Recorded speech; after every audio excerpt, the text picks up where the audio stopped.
Shipping.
I really love this starting soon screen I have. It's pretty spiffy. Oh, right, I'm not connected to anything. That doesn't need to display. Oh, it's Saturday. Saturday. I'm gonna be talking about Kick finally, like actually talking about it. Hopefully. Talking about what's it? Shipping in the VTuber spheres, like the big corpo VTubers. Yes, shipping. Excuse me. Like how people pair up Kiara and Calliope a lot. Um like there is a lot of fan art of those two together. And by fan art I mean like a little more spicy. You know me, I like spicy. Just not food. Some spicy food I do kind of like. But I'm gonna jump right into it pretty much. Oh, Nightbot, you don't need to keep doing that.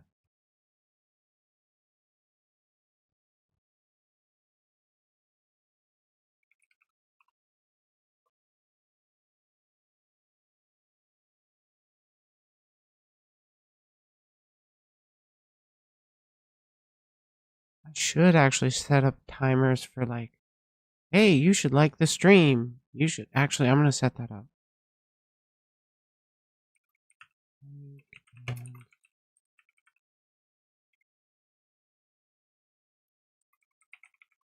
Enjoying yourself.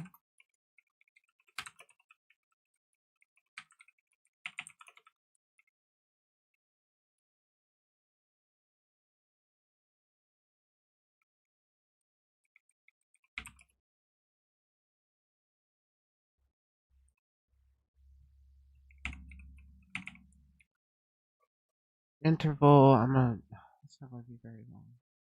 Very often.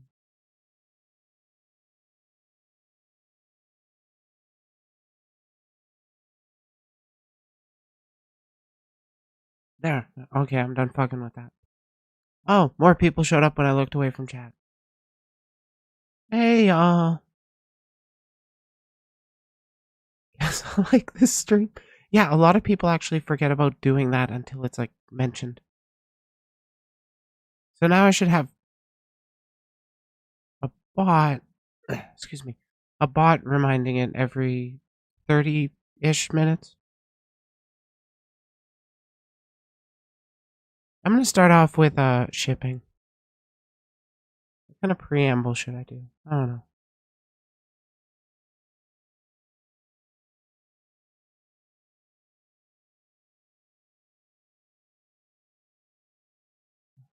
That's where the subscribe button is. I forgot to put that.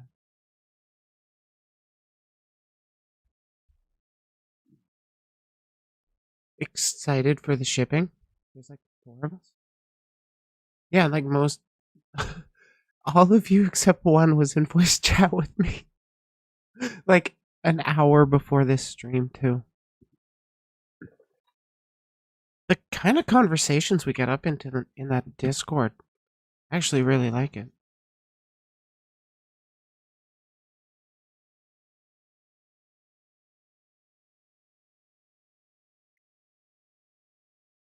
Drinking my Dr. Pepper.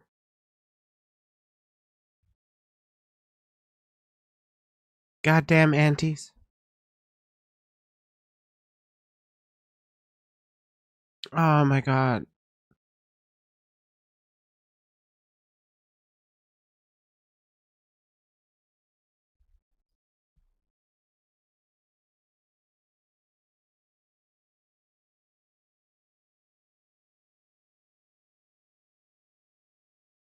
I want to talk a bit about shipping among popular VTubers. Like,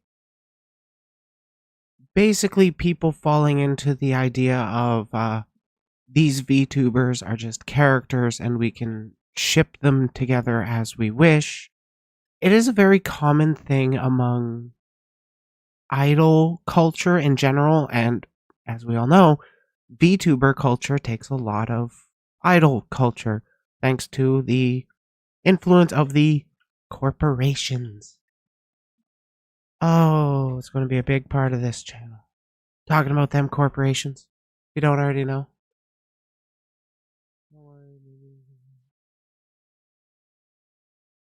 Maybe I could make one of those conversations. I'm glad you got some food, Nova.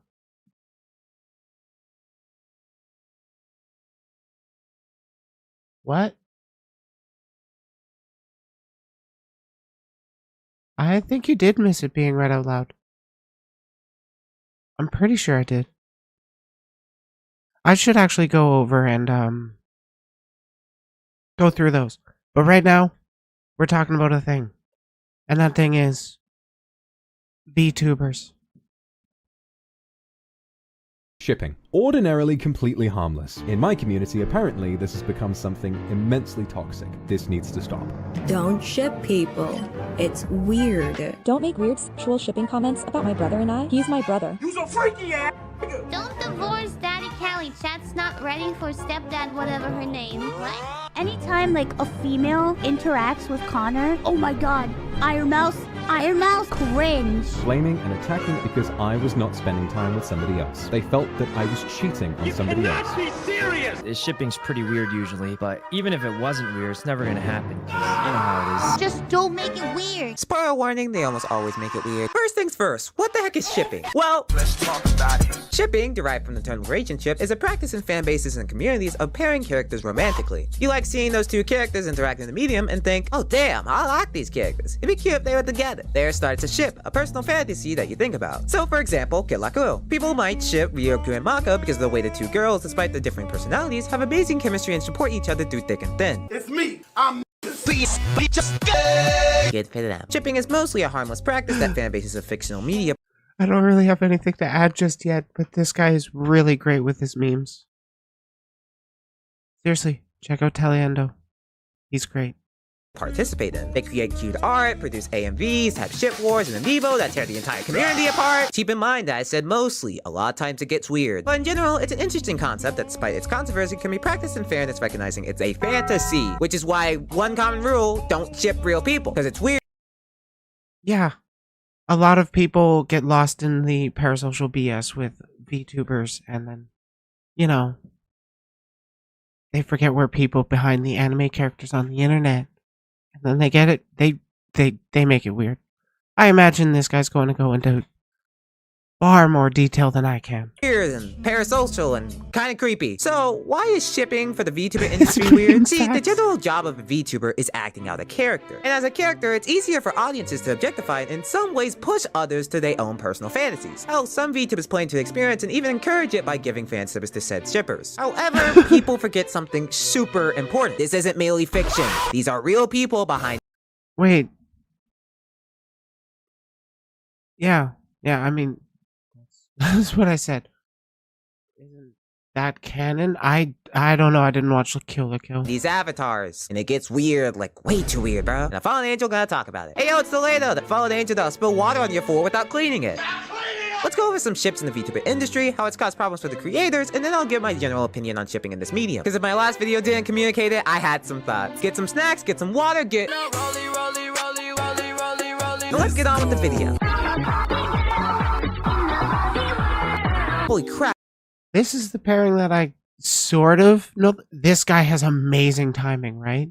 Like, seriously, watch more of his videos. Sometimes canon ships aren't the most favorable. Certain French shows taught me. Well, I mean, sometimes, yeah, fan stuff is better than canon. But, I mean, that's not always the case. Regardless, Kiara and Calliope are probably some of the more known corpo VTubers to me. Like, there were some of the ones that I got into first. Mostly because of their music. Toledo's actually talking about Hololive. Yes, I've yet to make a video on Hololive. I just sorta don't know. I was exposed live at twitch.tv/AOToledo. Totally not a seamless plug, by the way, for not knowing a damn thing during my Hololive Meme Smash tournament. Oh, look at what I call Baton! So this is my Hololive redemption moment. Let me have this, okay? But yeah, Takamori. Takamori is a ship that consists of Takanashi Kiari, the Phoenix, and Crappy Bird, and Moi Calliope, the Sundari Reaper. Me personally, That sets Trigger on fire every week. A lot of VTuber ships generally start from friends getting to know each other over time, maybe making some spicy comments here and there, creating a community shipping culture over the days. But nah, bitch, nah. The dynamic was started up day one! When I first saw Really? her, I was like, damn, she hot. You're like super cool rapping like that, but you're also sexy. Then after their first collab stream, the ship became a thing. Kiara played the role of the aggressive woman with unrequited feelings, and Kali played the role of the tsundere that hit it. Head leans, love songs, the hypothetical chop, bitch, what? And the fan art. Oh, y'all down bad. I can't forget the fan art. Got out of hand. Kiara and Kali's interaction with each other became hella limited. Every time Kiara joked with anyone else, it suddenly became about Kali. Oh my god, Kali, Kiara, what are your thoughts? Shut your bitch ass up! And even with each other, Like, for real? A lot of people do jump into that. They expect their shipping to be, what's it? Reciprocated by their Oshis, I guess. It's more that parasocial bond bullshit that people really need to separate the fantasy from the reality. Kiara's character became the unrequited horny pursuer that is defined by Kali and nothing else. I don't want to, limit myself. That's maybe one thing I can say. We don't want to force anything. We still have fun together. We have a collab this week, you know, with some of the others. So, yeah. They're still cool and entertaining with each other, but that's one of the dangers of shipping, the expectation of roles. The fanbase expected everything they did to revolve around the roles they set for their characters, creating conflicts with each other for collabs and events, which they kind of established it themselves. I'm still thinking about it. Day one, bro. Day one. But yeah, shipping. Yeah, like, they're not entirely innocent in this instance, but I mean, their feelings still should be respected by the people that call themselves their biggest fans. Like, if you're a fan of the Calliope and Kiara, what do you care more about? That you're shipping or who they actually are?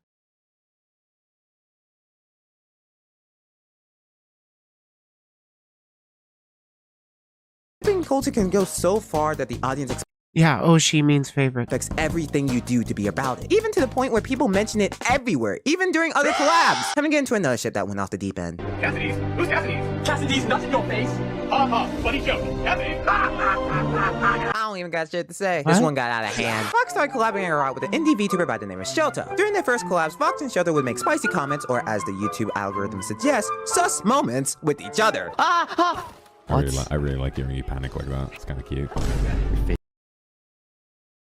God, his voice is hot. This is kind of cute. You know how to turn it around.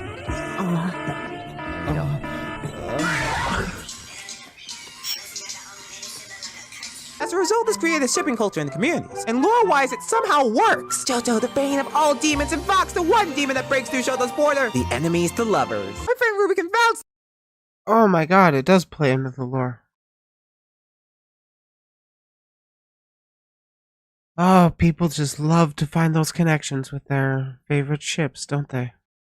But how does Vox and Shoto actually feel about that? Do they... I'm willing to bet they probably like, let them have it, but I'd rather they didn't kind of thing. Niagara Falls in everyone's pants. Septiplier? I think I can guess what that ship is. That people love this trope. What did he say? Ruby, if you're watching this, you didn't subscribe to my channel yet. According to Gibson statistics, 100% of you aren't subscribed. Like this and like, subscribe, like, like. Man, I fell down to my knees when the law came. But yeah, how could this get out of hand? Well, imagine it gets so bad that they could not stream alone without someone mentioning the other. Hey, yo, guys, it's Shoto, and today we're gonna be playing. Oh, thanks for the donation. Where's your Vox boyfriend? I'm sorry. Let's go! Rock! Yeah, they had. Jeez, it's like let people be their own person. You can like when people collab, but it's not just their dynamics. If you don't wanna watch just that, then don't. Those bulging eyes with the kissing, not me. So yeah, they had to address it. Do not bring me up in other livers' chat, and do not bring up other livers in my chat. I love Shoto with all my heart. He's one of my closest friends. We collab all the time, and I love him very, very dearly. But I am not enjoying seeing people bring him up in my chat 24/7, no matter how much he has to do with the stream itself. Do you understand? So, mad respect to Vox alongside Shoto here for adjusting boundaries and setting rules, because it got weird. What's another danger of shipping? People will constantly invade streams and collabs because the ship fantasy has you revolve around someone else, and it makes things way too awkward. Anywho, we have a new feature for this VTuber channel. A VTuber being paired with a flesh tuber? Hot take, but can Flesh tuber. That's the proper term. I am not changing myself. the VTuber community not use the word flesh tuber? Wait, what? Do not use it? We have a new feature for this VTuber channel. A VTuber being paired with a flesh tuber? Hot take, but can the VTuber community not use the word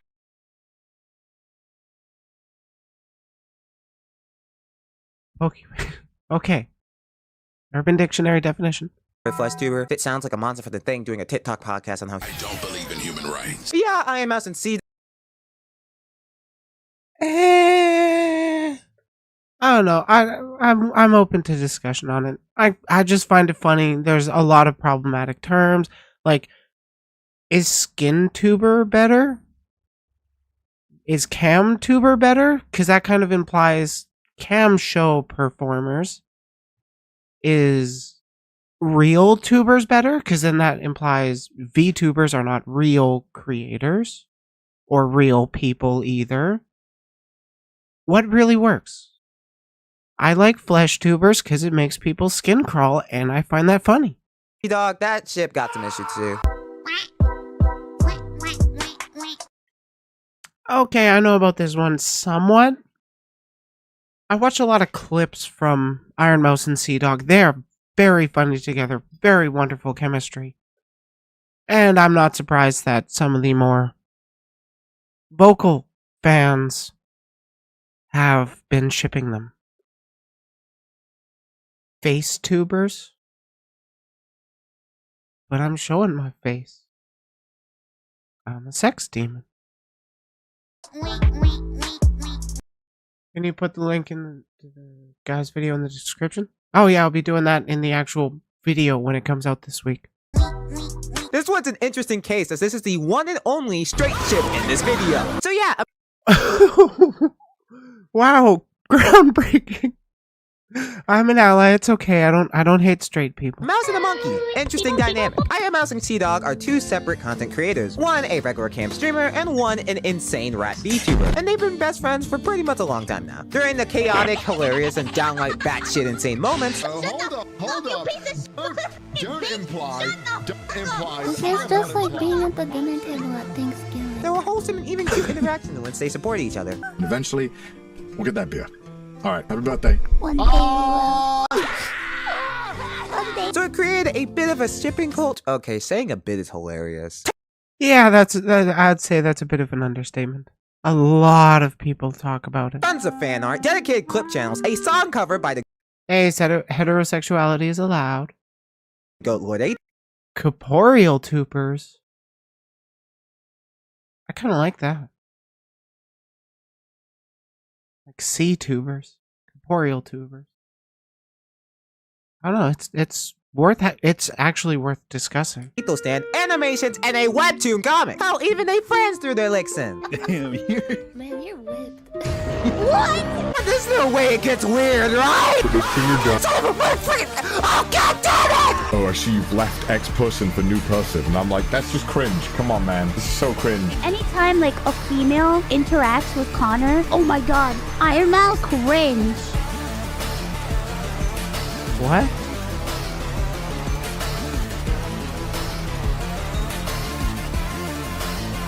Iron Monkey. Like, bro, close your shippers? computer, go on a walk, get some sunlight, eat a damn burger if you're underweight. I don't know. Just don't. What was it, IMS? Just don't make it weird. Thanks, IMS. Have a great day, but they always make it weird. What am I really getting at by talking about these ships? Shipping is a weird Yeah. topic because VTubers are seen as a bridge between fiction and reality. It's an immersive and fun medium to see people act, roleplay, and service fantasies. But the hard thing is that people really don't get to their own people. Weird fans get delusional, start overstepping boundaries, begin making others uncomfortable, and bridge the gap between a viewer and the creator. Which is why I'm personally not into shipping. One, I can't see VTubers as just characters. I see VTubers as avatars for real people to create content. And it's personally weird for me to ship real people. Plus, it really don't help when some of y'all be shipping people with a brother. Yeah, like what the fuck is with that one? Skin tuber sounds a bit extremist. You wouldn't call someone who's balding a skinhead. Yeah, that's true. Skinhead is an actual personality trait, not a character descriptor, really. You can be bald and not be a skinhead, and you can have, well, like, hair as long as mine and be a skinhead. In my opinion, anyways. And I'm always correct, we all know that. Is this nigga serious or what? Like, someone Yes. needs to go Tokyo Revengers your ass. You're weird! Hell, the worst part is VTubers who aren't comfortable with being shipped get attacked for saying not to ship people. Or a crony from Hololive got harassed and attacked because he said it was weird to ship people and coworkers. Which, all things considered, it kinda is. But It really, really is. It very much is. Because they're real people behind the anime characters. Said it yourself. Tubers.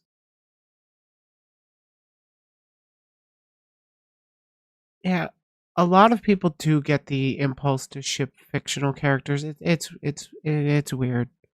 And then a lot of people see, VTubers as just their avatar, so they don't actually consider, we're people. When people post cool memes.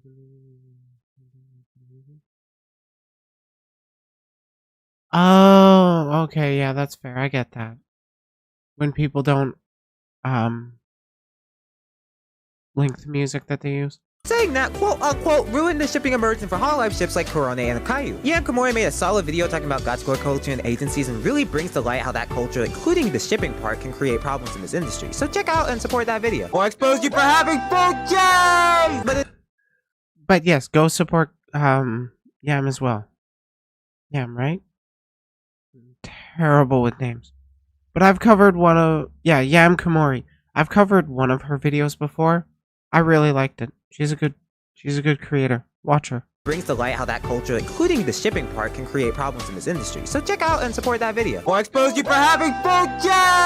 But if the towns involved are okay with shipping them, then go on ahead. Just don't make it weird. Cute art and music are adorable, and I might even find the talents to have a cute dynamic. But harassing streamers for not hanging out with the other, attacking other streamers for quote-unquote cheating, or making crazy-ass assumptions that objectify a real human's boundaries makes the entire stream experience uncomfortable. So yeah, just don't be weird. I wonder how many times I've said weird in this video. If you're old enough, take a shot every time I say weird. Taken one.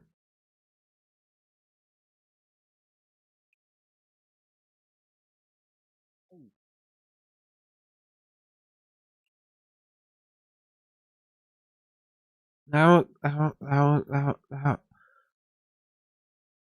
was a shot for every time I said weird, right? Because I took a shot of Dr. Pepper and I'm fine. Who went? Oh yeah, I read that. Yeah, Capri. Poor just be kitty. respectful, because shipping in the VTuber industry gets weird. Shipping is a mostly harmless practice in general, but for VTubers it's an interesting case. There can be cute art, cute fan work, and entertaining content, and if the VTubers are okay with it, it ain't my business. But there's a big habit in the VTuber industry in which people take it too far. People might get harassed, be berated with messages, forced into roles, or even sent threats for ruining the experience of VTuber ships, which is why in my personal opinion, shipping in this industry gets weird. In general, respect the boundaries of the creators. Please don't be odd, go outside and get some vitamin D. And I mean these nuts in your mouth. God, that's not even in the script, bro. What the Anyway, that's pretty much it. If you got this far, thanks for watching your local fallen angel. Let me know your thoughts in the comments, because this is a really interesting topic. Smash the like button, subscribe, because it really supports the channel. And as of recording this, we hit 5K subscribers. Yo, oh my god, y'all are crazy. Thank you so much for being the greatest people out there. Supporting a fallen angel like myself means the world. So from the bottom of my heart, y'all really go. well. The ghost. You know that video came out a month ago, and I swear to God, if I don't see you fill up that water glass, I'm tipping your ass straight to Brazil. Good times. Good times. But yeah, my own wrap-up thoughts, I guess. I don't really have too much to add. I have a lot of agreement with that. Like, the big thing is a lot of people just lean into the parasocial stuff because they're, again, not realizing that there's people behind the avatars. There's a lot of getting distracted by chat. Regarding lewd fan art, it seems... Oh, absolutely. It's a lot easier to get fan art or art commissioned of anime characters without, you know, getting consent of them. Like, that's a tricky one to do. Gotta go, my entire brain shutting down due to sleepy. You go be some sleepy. Come back and miss the majority. Ah, that's too bad. But ultimately, this is different. Ultimately, yeah, the shipping itself is not the same as like the fan art. It can be, and I mean, as long as the talents are cool with it, I mean, what do I care? I keep looking away because I gotta look up at chat. I gotta remember to switch over to, fuck off, really? There. Gotta remember to switch back to, like, my chatting screen.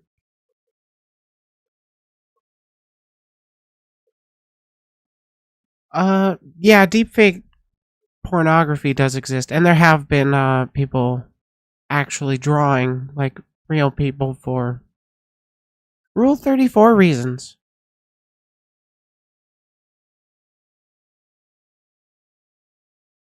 Just chips? Fries, right? Some whole fish and chip.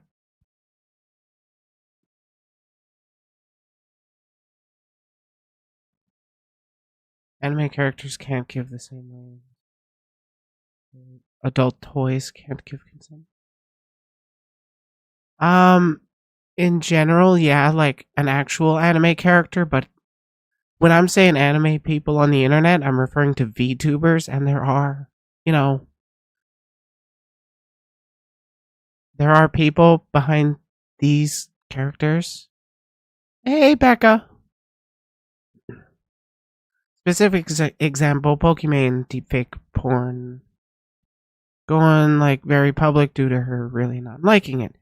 Yeah. My goddamn tracking.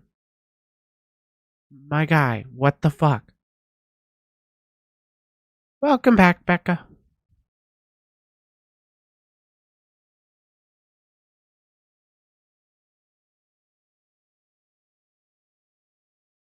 But, yeah. Really pay attention to, like, there are people that are going to be shipping one way or another. So, you know, you kind of gotta pay attention to the person's feelings of who you're shipping. Like, for me, if you want to consider me shipped with other VTubers, I don't really care that much, but you don't get to control what I do. I collab with who I want. when I want, how I want. Ultimately, it's my channel. It's what I want to do with it. But like anime characters themselves, the voice actor doesn't really matter much, but the main person that could give consent is the creator of those anime characters being looted. That is true.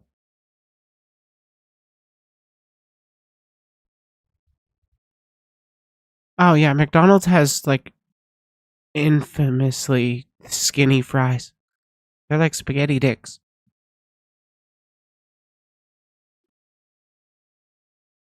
And that's where I'll end that video. Excuse me.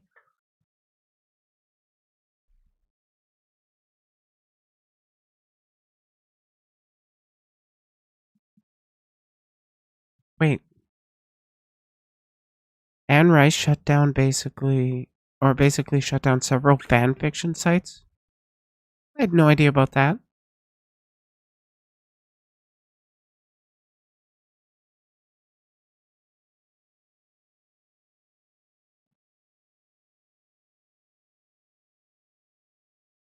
Okay.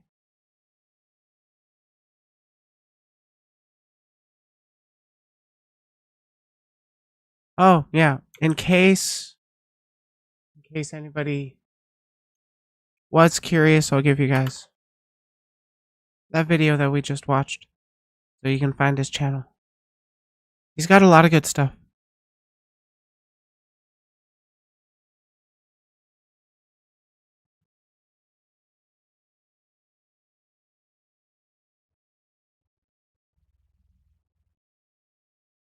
She's the reason that people did that? Holy shit. I didn't know that was Anne Rice. Who's she?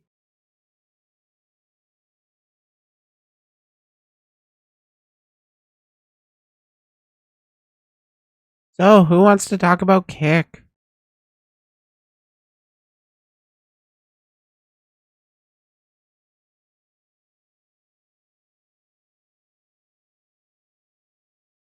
Okay, I'm going to be speeding this video up because I didn't know it was going to be 37 minutes. I thought it was 13 because it was like an edited version or something. Maybe it was a lot longer of a conversation.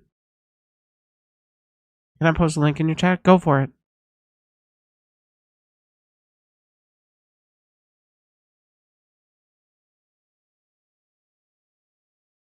Remember, chat. Don't click links you don't trust.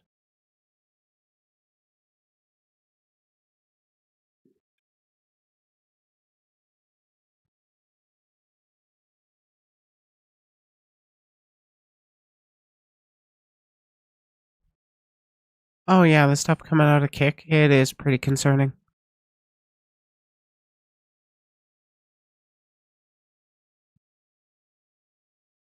I wonder if there's been any update on Fuentes on that platform.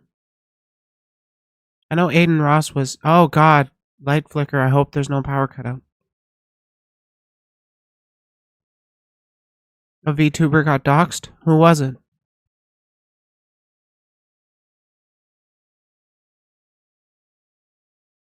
Wait, your link got blocked?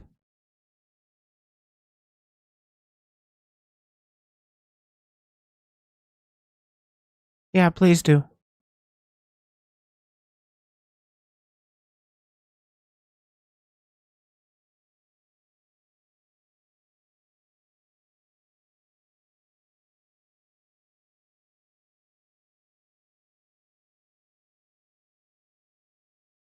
What the hell, YouTube?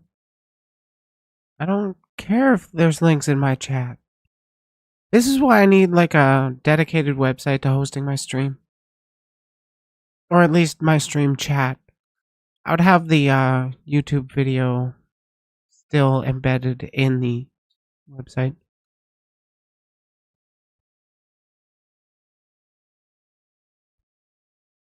Oh, was that Rev's video? Or was that in Rev's video on Kick?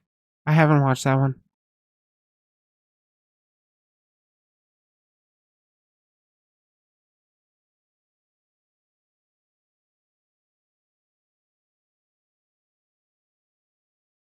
All I know is recently there's been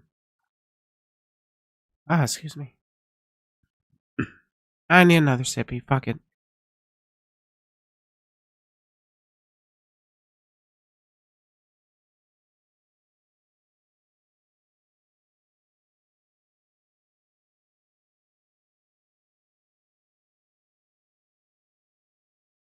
All I know is in regards to Kick, XQC signed a big ass deal to go join Kick. And well, I got told about a interview that Asmund Gold did with Trainwrecks, the founder of Kick, regarding it. So, let's see what they have to say. And I was hoping this video would be shorter, but that's life. Yo, what up? Yo, what's good, bro? Just chilling, man. Big day, huh? Crazy day, huh? Crazy fucking day. I heard about this a little bit ago, and I wasn't really like. It's like it was such a big deal. I was like, I'll believe it when I see it, you know. And I heard people saying today's the day. It's like, is it really though? Like, let's see it, and it fucking happened. The claim is that XQC actually signed for 100 million to stream on Kick instead of Twitch. Crazy, huh? Yeah.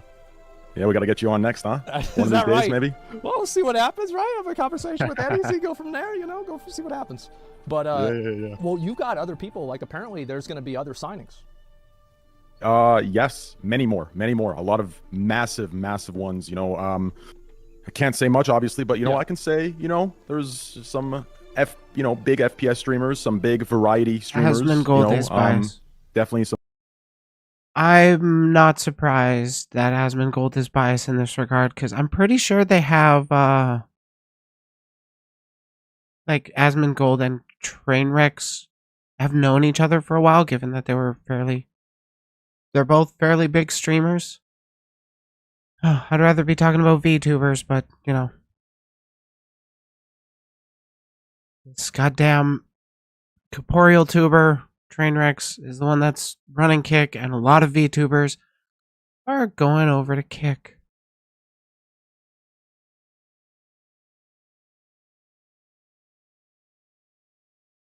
By the way, this explains a lot. We were talking about Kick the other day, Brittany. I thought you meant Kick, K-I-K. Social media thing. A bunch of pervs used to do with kids. I had no idea about that. Yeah, no, Kick. K-I-C-K.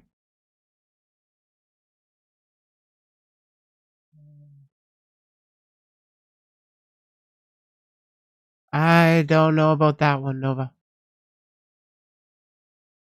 Yeah, apparently that's what we should be going with now instead of like Fleshtuber. But I like the edgy factor of Fleshtuber. But I mean, corporeal tuber. At least he's cute. Some personalities that are locked in and, you know, ready to come. So definitely crazy. But I want to get on the call just to kind of be here to hear your rants and, you know. I think we're on the Mixer topic, right? Yeah. I can chime in on that when you continue yours and finish. Oh, I'm going on it, right? It's like, I think that the reason why Mixer wasn't successful is because Mixer only brought over a few people, but they didn't actually create an ecosystem for streamers to go there naturally. Like, that's really kind of what happened, right? Because, like, I looked at it as like a forest, where, like, you need a massive tree to make a canopy, but you also need the grass, the bushes, the shrubs, and that's where those small streamers come in. And a lot of those people go over to Kick without a sponsorship or anything. That's right. Yeah. So my assumption here is that, honestly, Trainwrecks is, enticing all the bigger streamers with their, you know, gambling money to get the bigger streamers over there and naturally pull over smaller streamers and not really give a shit about them and what happens to them. I haven't streamed on Kick myself. I don't know what's going on. I just know they seem to be pulling a lot of less than stand-up people like Aiden Ross. So I think one of the primary differences, not to, I gotta find a way to say this as humbly as I can, but one of the biggest differences is I kind of, I have the keys to the castle, so to speak, right? I understand how Twitch works on like a foundational level. The problem with Mixer, they took what looked good on paper, right? Yeah. So I'll give you an example of that. Like, obviously, Shroud is a fantastic streamer and has done things in this industry that, won't be repeated by others. They won't be replicated by others, We're all right? watching the PUBG streams. Right, exactly. But the thing is, the problem with Mixer is when they see 230K viewer streamers, they just look at the numbers. So to them, those are the same exact streamers, the same exact value, etc., etc. The issue is there is a difference between a streamer who just sits there and kind of is very quiet, just plays the game and is very popular, rather than a streamer who is in the industry on a foundational level. They have small little, if you want to use the example of a tree, they have roots that go to every section. They have roots that go to the underground. What? Is it? I feel like I could be playing Diablo right now. To the above ground, they're everywhere. Yeah. And this is the key, right? The key is exactly what you were saying: the It's the small to community. mid-sized creator. It's the large creator. It's the communities that you need to find, not the. Well, look at Autoblock, right? He's on Kick. Yes. That's a perfect example. Exactly. And the small, mid-sized creators are very, very important. That's why I took a large portion of the marketing and the budget for larger creators. I took a percentage of that and put it toward the creator program, which will be released soon, right? Which is the hourly payment based on view count, hour streamed, chatters, etc., right? Mm-hmm. Hourly pay based on view counts, watch hours, and stuff?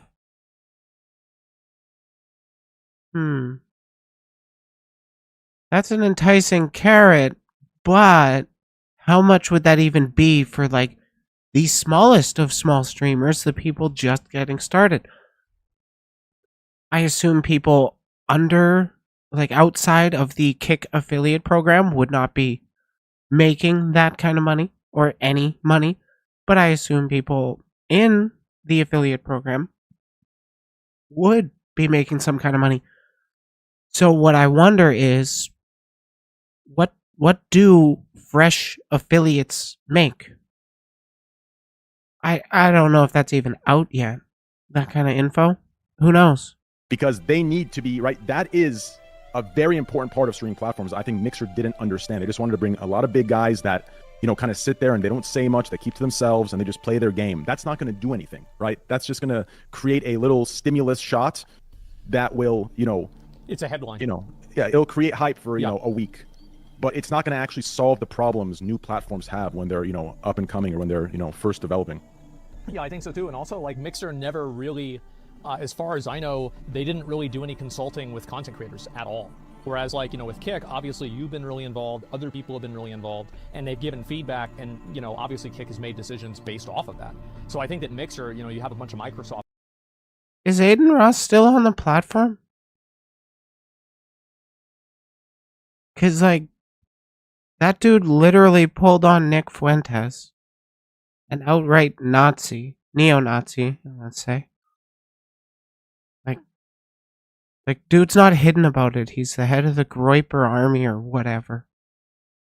Executives coming in, trying to make a bunch of decisions on, like, what are the kids going to like on the video game streaming website. What the fuck do they know? Yeah, they're going to like Aiden Ross, the guy who sucks Andrew Tate's dick the most.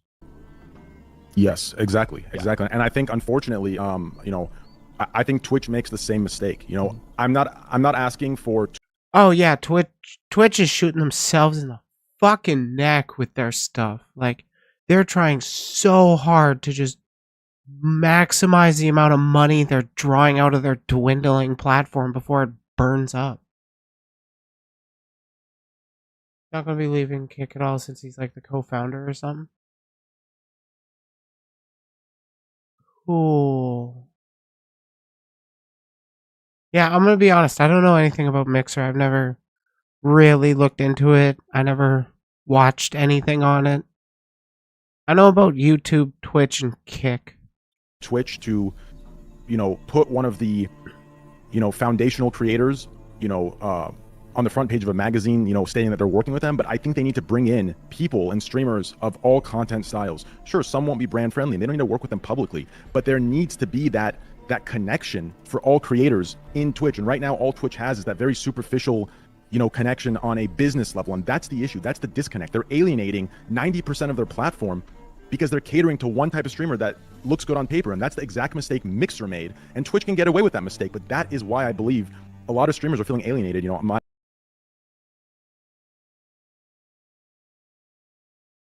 What?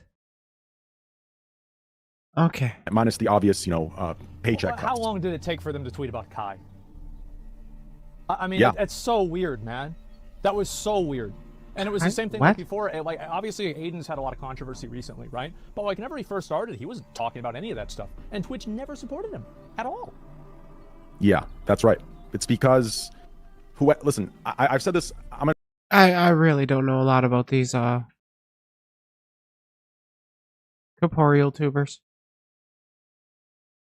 I know of Rumble because of Leafy. I've been aware of Rumble for a bit now, not because of Leafy. Like there's also a BitChute as well. That's another one. I'm gonna try my best to explain this. It's tough to explain it, but there are people in this world who have book smarts, and there are people in this world who have street smarts, and there's people who have both.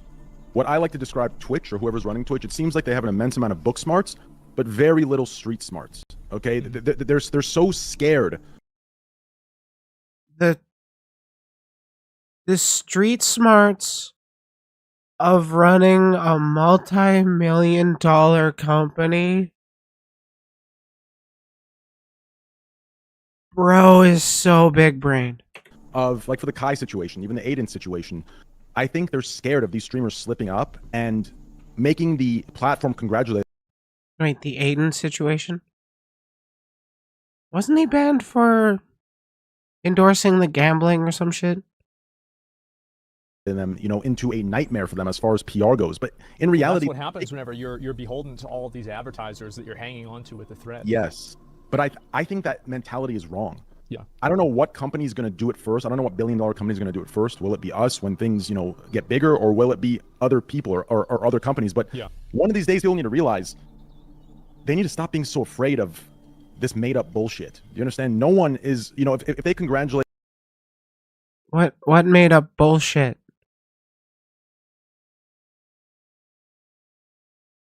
What made up bullshit? Kai, and let's say 2 weeks later Kai does some wild shit. Nobody's gonna think Twitch is like approving of some crazy shit. Yeah, no one. Yeah, there's separate instances. Do you understand? One instance had a different context. The other had a different context as well. And if they act appropriately to the second context, right, then all will be fine. This idea where it's a deliberately disingenuous comparison in order to push an agenda, because it's so intellectually dishonest. That like Twitch supporting a streamer means that they support every single thing that streamer has said. Like, I mean, I'm sure you've said things about streamers that like you don't agree with every single thing that a person says, but you can support that person as a person. 100% agree with Asmongold here. Like, a lot of people don't really seem to fucking get that. You can talk positively of somebody without endorsing every single fucking thing they've done. Kick is under stacks or whatever it's called. What? I know one of them was on a rigged gambling site. I'm pretty sure that was Trainwrecks. It might have been both of them, honestly. I don't know. That's right. And that's a good example of, Aiden Ross and myself. I think he says a lot of vile shit, but I know who he is and I support him as a person, and I believe that his intention is to be better just from... Asmon follows Pippa? I just noticed that. And Shy Lily. Based. Oh wait, Kick follows both of them. But so does Asmon. Okay. From the things that we've talked about privately. But yeah, publicly, the shit he's done and said, a lot of it is some wild, vile shit. I think it's sad. You know, I really do, right? Because like you're probably the same as me. Like we used to kind of be a lot like Aiden Ross about 10 years ago, like before any of all this stuff happened. Of course. Like a bunch of guys sitting in a room together, fucking around on the computer, having fun, doing that kind of stuff. And so like I remember whenever he came on the stream and like on Twitch, like I remember he was on Scott Podcast, like he was great, and like him with Mike Malachuk. I remember I think I was on that episode. Yeah. I remember that. You're right. Holy shit, that was so long ago. Book smarts is for finding out what's profitable. Street smarts is for finding out what the streamers want. You need a balance of the two.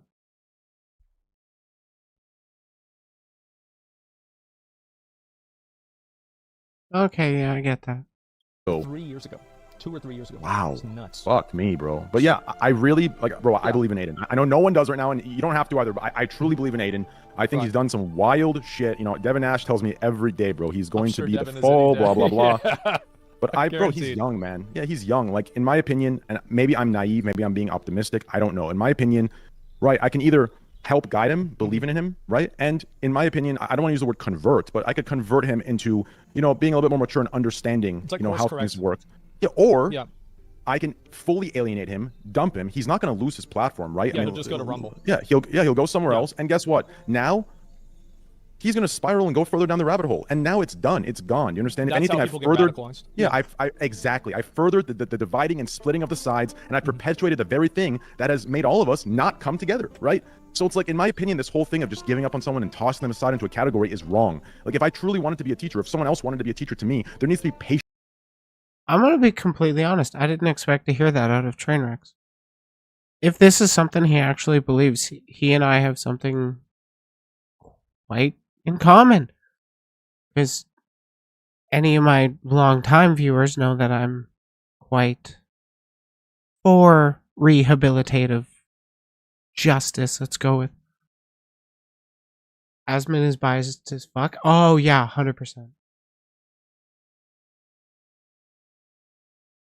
Yeah, like you got to be calling out the shit if you're going to be helping them.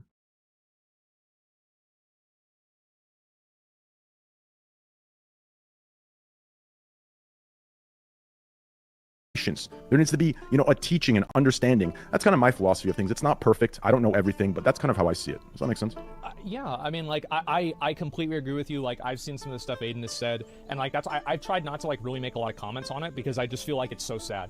It's so sad to see somebody who is so happy all the time making comments like this, to see them in such a bad place. It's awful. And like I don't know Aiden as well as you do, right? But it sucks, especially for like his audience, because obviously some of those people agree with it. You don't really want to have that stuff pushed around, right? I mean, like, neither one of us really agree with it.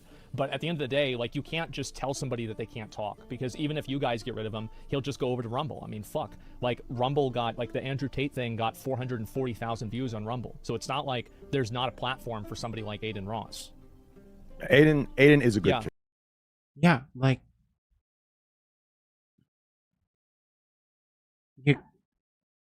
unfortunately, you can either, from what I see, you got two choices. You can essentially ostracize them and cut them off, or you can help do your best to push them in a better direction.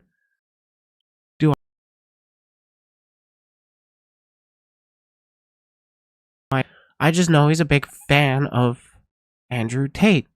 And I know more about Andrew Tate than Aiden Ross.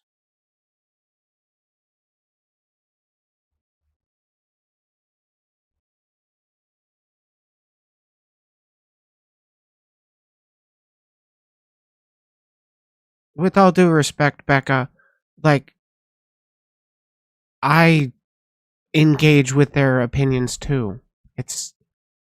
They need to be a lot more, I don't know. I don't know, honestly. Like, as the owner of the platform, you should be kind of sort of policing what the biggest people on your platform are doing, because they're kind of setting the precedent. But, like, I think people can change. And yeah, it should be handled in private conversation. It's what I try to do when I'm helping people. Didn't Aiden Ross say something about sexual assault or something, or was that Vosh? I don't know. Vosh says a lot of stuff. Trust me, I know I'll get a lot of hate. I don't give a fuck. I know he's a good kid deep down, and I know there is hope, and he has peaks he hasn't seen yet. I know it. Just Can you point to some reason why you think that? trust me on this. Listen, people have doubted me for a lot of things, Asmund. Okay, I don't want to get to the schizo shit. Like I will get to the schizo rant if I have to. If, we've had a bit of those conversations in DMs. Yeah, I know. Yeah, we have. Yeah, you already know. I'll spare the schizo rant, but I.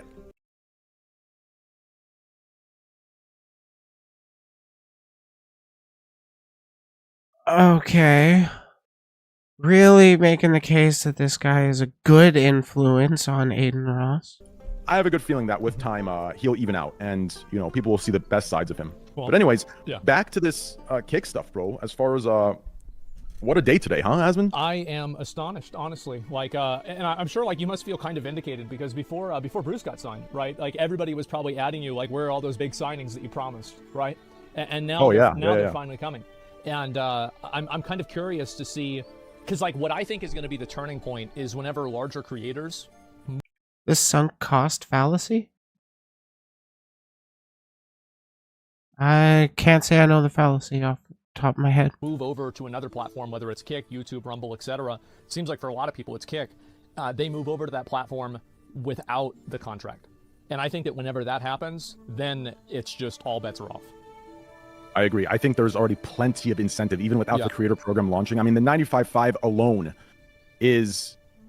it's an insane, like, it is a wild difference. It's not even believable at first when you see that difference. That alone is enough. Not to mention the the non-exclusivity thing that that is another thing. Although I guess Twitch brought their exclusivity clauses, which I guess ruined that. But I think these are already massive incentives to come over. On top of that, you have the creator program, which is going to be crazy, and then the ad program with time. Yeah.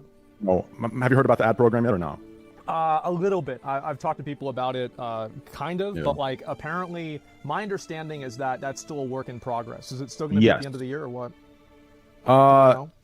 Yeah, that's like, I don't even know anything about the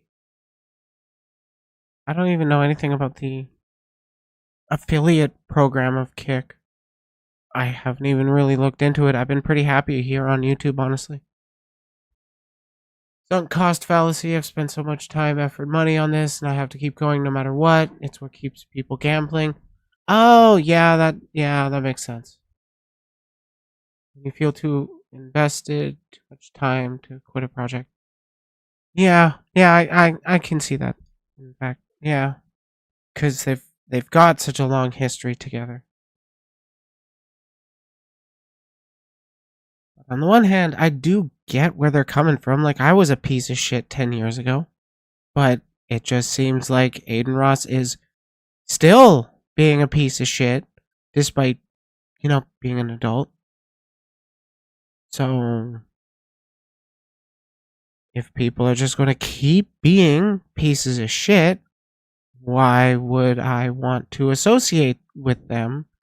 Especially if I'm trying to prove, like, oh, we're not a bad platform for promoting these bad people. It's unsure. I'd say a year, maybe a year minimum. I'm not. Maybe they feel they can bring him back and don't want to admit maybe it's a lost cause. Yeah, that very much could be it. Or they couldn't care, or they don't actually care, and it's performance. We don't know. Not sure though. With the way things are moving, who knows? Maybe, but it's not going to be designed in any way that's like Twitch's. It's not going to ruin shit. People will have a choice. There's going to be kick ads or streamer ads. Streamers can turn them off. Things like this. It's going to be. Since I'm involved, I'm going to make sure that kind of shit doesn't ruin. It doesn't ruin streams. Like I hate that shit, bro. Especially when I'm not logged in, because I have Twitch Turbo, right? And when I'm not logged in and I'm on like a laptop. Bro, that shit is wild. I turn on a stream, it's like a 9 fucking minute ad. It's like, the fuck, I don't want to watch anymore. Like, I don't even watch TV fucking ads. I switch to another fucking channel. It's ridiculous. That's kind of why I like YouTube. There are no ads on the streams at all. You get to enjoy it live as it happens. I mean, you get some video ads on videos and stuff once you actually hit the ad revenue part, but you're not losing the actual video. You're just pausing it for an ad break. What people are used to. Why people are so pissed about Twitch ads.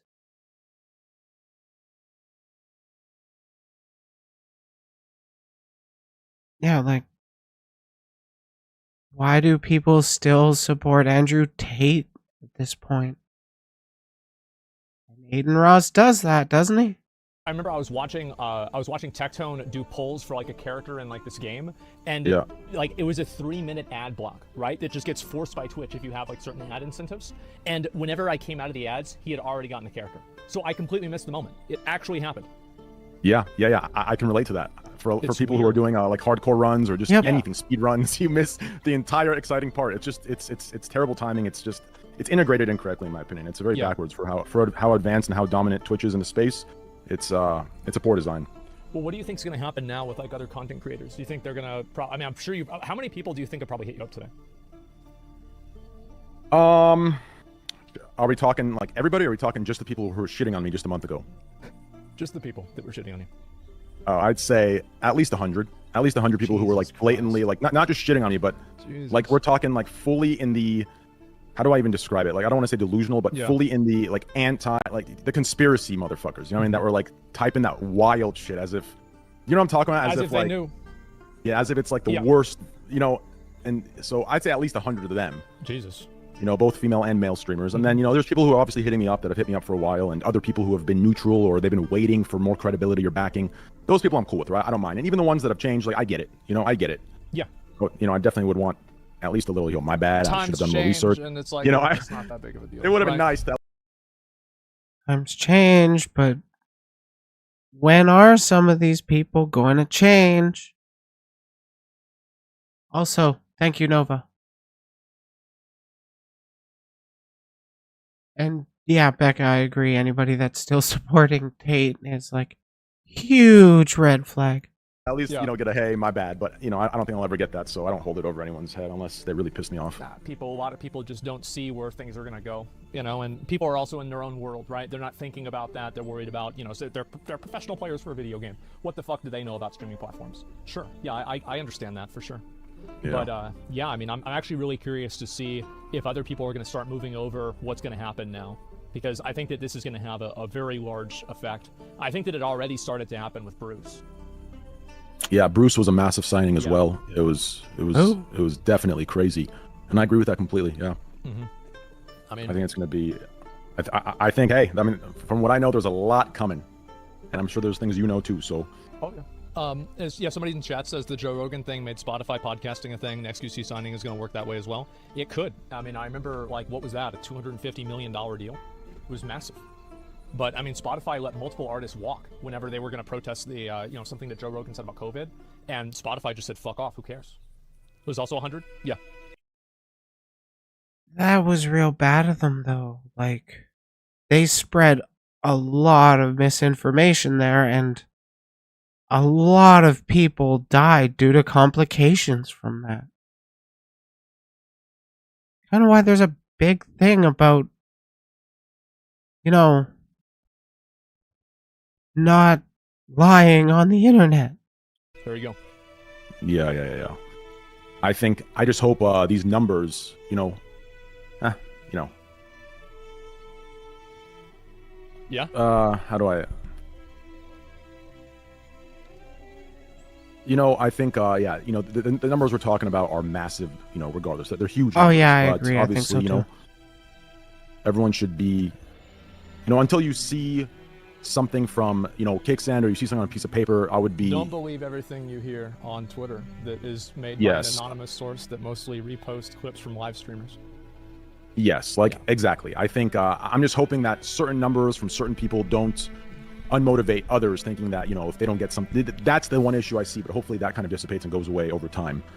But I think, yeah, that's exactly right, Asmund. Thank you. Yeah. Hey, I mean, let's be real. It is what it is. So, people want to know why is it like? How do you have any idea like what about the website? Like, why is it down? Like, how long is it going to be down for? Yeah. So today we got 50 times the traffic we normally do, as I'm sure some of you saw. We had, which I think this number is a little higher since the site was down, and we had to limit certain things to ensure that at least the stream can go decent. But just from the announcement of XQC, we had 600,000 new signups, and I'm pretty sure that number is probably a bit higher, maybe 750. Actually, 600,000 for sure. Like, they're halfway through this conversation, and they've hardly addressed the issues that people have with the platform. It's like, as far as I'm concerned, it's a passive endorsement. Nova, I appreciate it, but I am focusing on a different topic currently and recording. Sure, the system might be lagging a little bit from what I'm looking at, but 600,000 signings is kind of the baseline of what happened today. So that's kind of what shot the, that's what broke everything. 7TV, wasn't that the one that was created specifically because a racist emote was banned on, like, a different one? I don't remember the whole detail about it. I gotta look into 7TV again. I'm pretty sure it's sus. So we're working on that.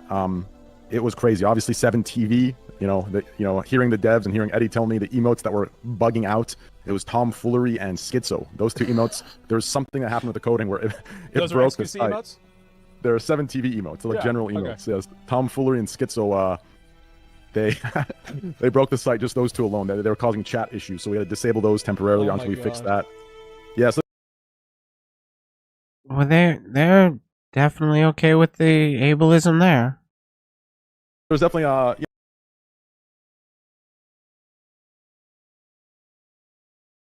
Yep, that's the vibe I'm getting. We're halfway through it, and it's been a circle jerk about Kick without actually addressing why people have issues. We're slowly working on perfecting everything and getting everything straight. Obviously, it's only been, 5-6 months we've been around, so hopefully things fix up. What do you guys ever worry about, like, Amazon just, like, shutting off your AWS because you're competing with Twitch? I saw that written in this chat. I heard it was brought up earlier. People talk about that. I saw Pokemon's clip. Yeah. Here's what I can say. I can't say too much, but what I can say is this. Okay, and I think she should understand this too, and anyone really should when we're talking about numbers and money, money amounts this large. This isn't some, some shitty mobile app, a game deal with a new Twitch streamer from 2016 where it's dodgy text between the agent and the game, right? When it's this level of money, there are legal contracts in place for extended periods of time. Yeah. Am I missing context, or are they referring to the Pokimane viral clip about her not wanting to move over to Kick for any amount of money? And it's like, this was not what she said. At least from what I know of what went viral, I don't really follow Pokimane. I mean, these are like 9-figure contracts for sure. Exactly. Yeah. So going pretty well, Raj. There isn't this thing where they could just shut it, right? There are legal obligations and implications to the things that are being, spewed.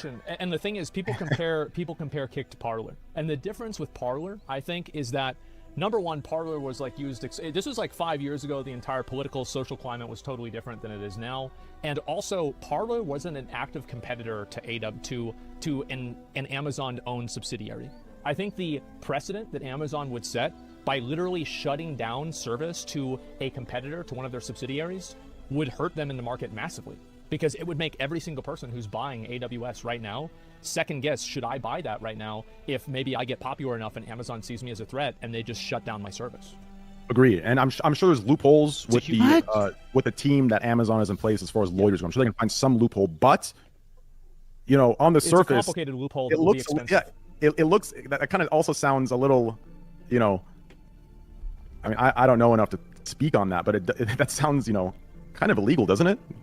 Probably. I mean, like, I'm It sure sounds that, like a monopoly, does it not? Where if there's a competitor, you shut the services off. I mean, I'm sure there's a loophole, right? Like, I don't know. it was some fucking bullshit. Like, the thing that they pulled with that app store, that Apple App Store, I was pissed about that. I've been complaining about that for like 2 years. Yeah, I saw your tweets. You're right about that. They have a dual monopoly on the entire smartphone industry. Like, how is that? Like, you know, Europe, it's not like that over there. I'm pretty sure. I think that they've broken that up, or it's regulated or something like that.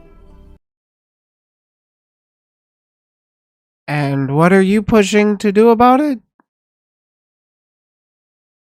Make a platform funded from gambling. Okay. That's not how you deal with those systemic problems. You gotta deal with it like Asmongold literally just said before I paused it. Regulation. That's what it's gotta be. It's not going to be from Kick doing their own thing, getting their own monopoly on shit. I'm willing to bet they'll turn out just as bad if they get big enough. So I find it to be very, it's anti-competitive, and it just gives them too much control. Yeah, I think AWS has been understanding and very, you know, they've been very professional. Not to mention, I'm pretty sure that's one of Amazon's top profiters. Is it not? Oh, Kick? No. I'm talking AWS. Like, absolutely. Like, well, that's it's where one of they their make a lot main. of money.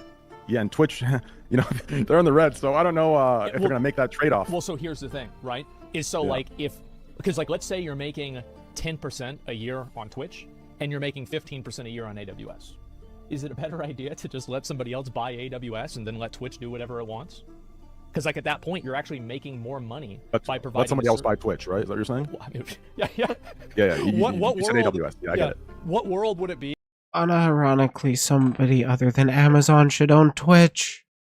Like somebody with at least half a brain. If Kick bought Twitch from Amazon.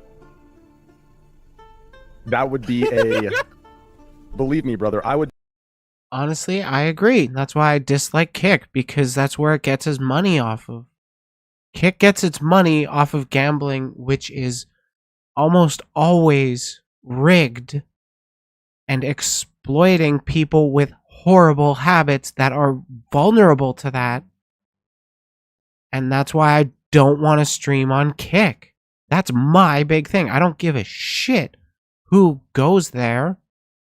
If let's say I got banned off of YouTube and I was making actual money off of this and like it was my livelihood, I'd probably find other platforms. I might go back to Twitch. I might go to Kick. I don't know. Right now, though, I can take the moral high horse of I'm not going to be supporting a gambling website. But I mean, one way or another, I'm going to keep making videos. I'm going to keep making content. It's what makes me happy. I mean, obviously, you know, my goal is to beat Twitch, especially, you know, after what they did, you know, to me. But hypothetically speaking, in the world you're presenting, that would be... What they did to you was punish you for exploiting your viewers over gambling. Oh my god.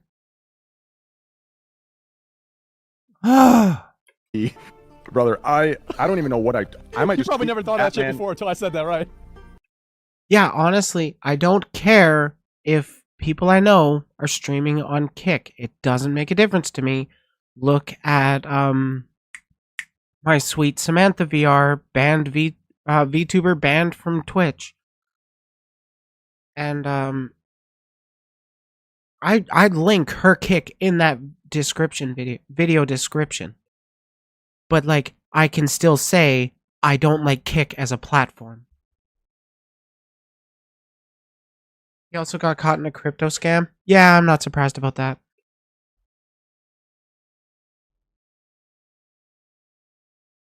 Like, hopefully, yeah, they can eventually get all their revenue off of, you know, the creators being on there. It's just right now, all that revenue is from, gambling. But, goddammit, I gotta BRB real quick.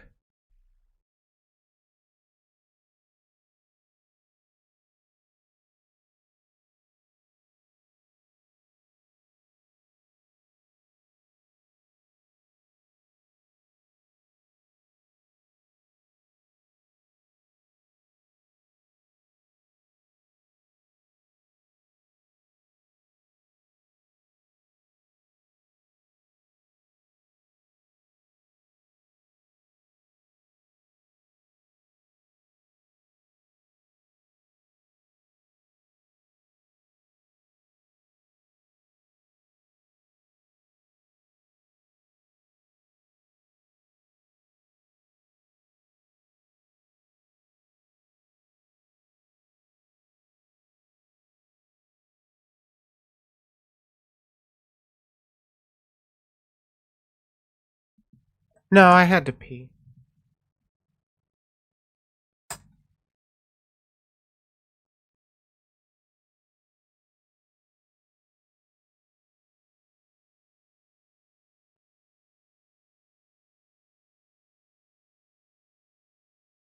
Yeah, there's a big problem with the whole gambling sponsorships they were doing when they got banned on Twitch. I might just tweet the Batman outro, bro. The Batman my Begins God. or the Dark Knight outro. Yeah. Low key, like I might have to just tweet that and that's it. The fucking car starting up and shit. Yeah, you know, where he's running away and he has to be the bad guy. Like I might just tweet some shit like that. Like that is wild. Oh my god, yeah. I mean, like, who knows, man? Like, I'm just saying, I don't think Kick is in any way at risk of losing AWS. And I think even if they did lose AWS, it would massively hurt AWS in the market. And on top of that, it's not like AWS is the only web service provider in the world. Yeah, especially if like the only reality where I could see, and even this reality, I wouldn't see it, you know, ever coming to what's the word, fruition, for whatever the fuck the word is, right? I wouldn't see it coming. Honestly, that's a good question. I wonder if there is banned games on Kick. There's definitely some that should be, but like, do they? Or are they a quote-unquote free speech platform? You know, happening would, you know, Twitch would have to fix their shit, right? They would have to really, because that would be, it wouldn't only be bad for Amazon, it'd be bad for Twitch as well, right?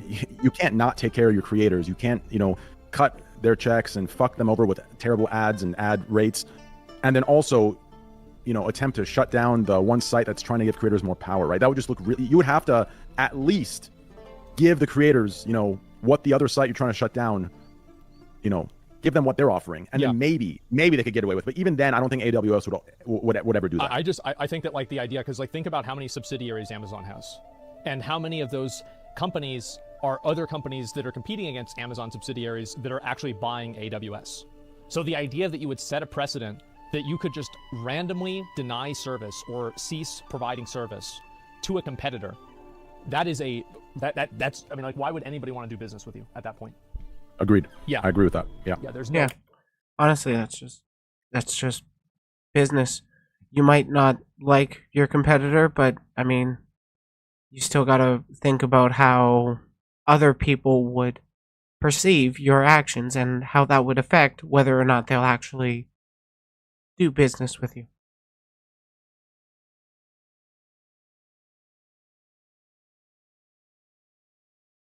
Please do. Let me know if they have a ban list. Way that would happen. But yeah, I mean, in terms of like the streamers, etc. I guess like a lot of people, because like obviously I'll probably watch a video and then I've got to look at some other stuff. But like one thing I did want to ask you is like a lot of people ask about the TOS on Kick, right? And like the rules. Yeah. Okay, now we're actually getting to some interesting topics, not this useless fucking thinly veiled shit. On the website, everything about that. Like, what would you tell those people? Okay, everything Kick does write in talk about specifically regarding any kind of ruling in their guidelines. There's no public banned game list. Oh. Well, okay then. Because I'm sure this will probably be a YouTube video or something. Yeah, I would tell those people that, you know, let's start with Twitch here, okay? I think a lot of new. Hey, bro, a lot of people are curious about Kick's TOS. What can you tell us? Well, Twitch here. Come on, dude. Talk about your platform. New people or new streamers want to close their eyes and pretend like Twitch is where it is and has always been where it is and how it is. It's not the case. Twitch took 10 years of trial and error to perfect. Bro, we used to say some shit on that website a long time ago and nobody had a problem with it.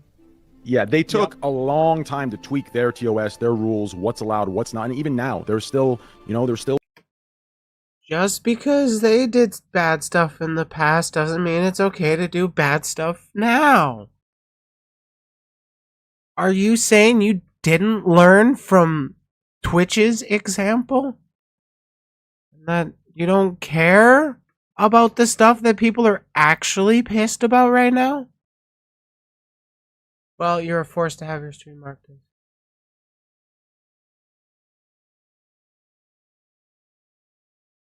Oh, that is pretty sus. Took 20 minutes of circle jerking to get to the orgasm. True. Actually, like 25 minutes. Little wild shit that goes on, right? So I think the people who are kind of criticizing Kick in its early stages need to remember that, we've been here for 6 months, maybe a little longer, and things, need to fall in place. Things will get better.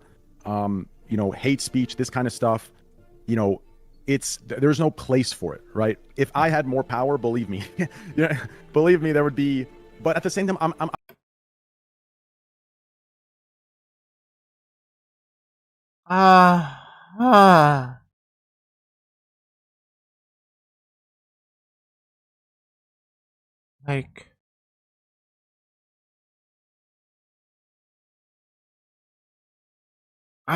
I gotta look into more Kick shit, I guess, because I've been hearing not great stuff out of it.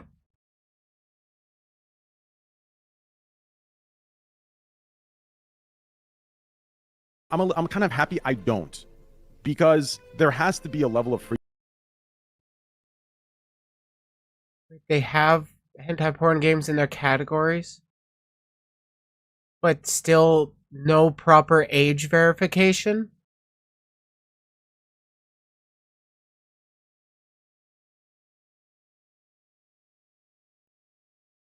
Oh my fucking god.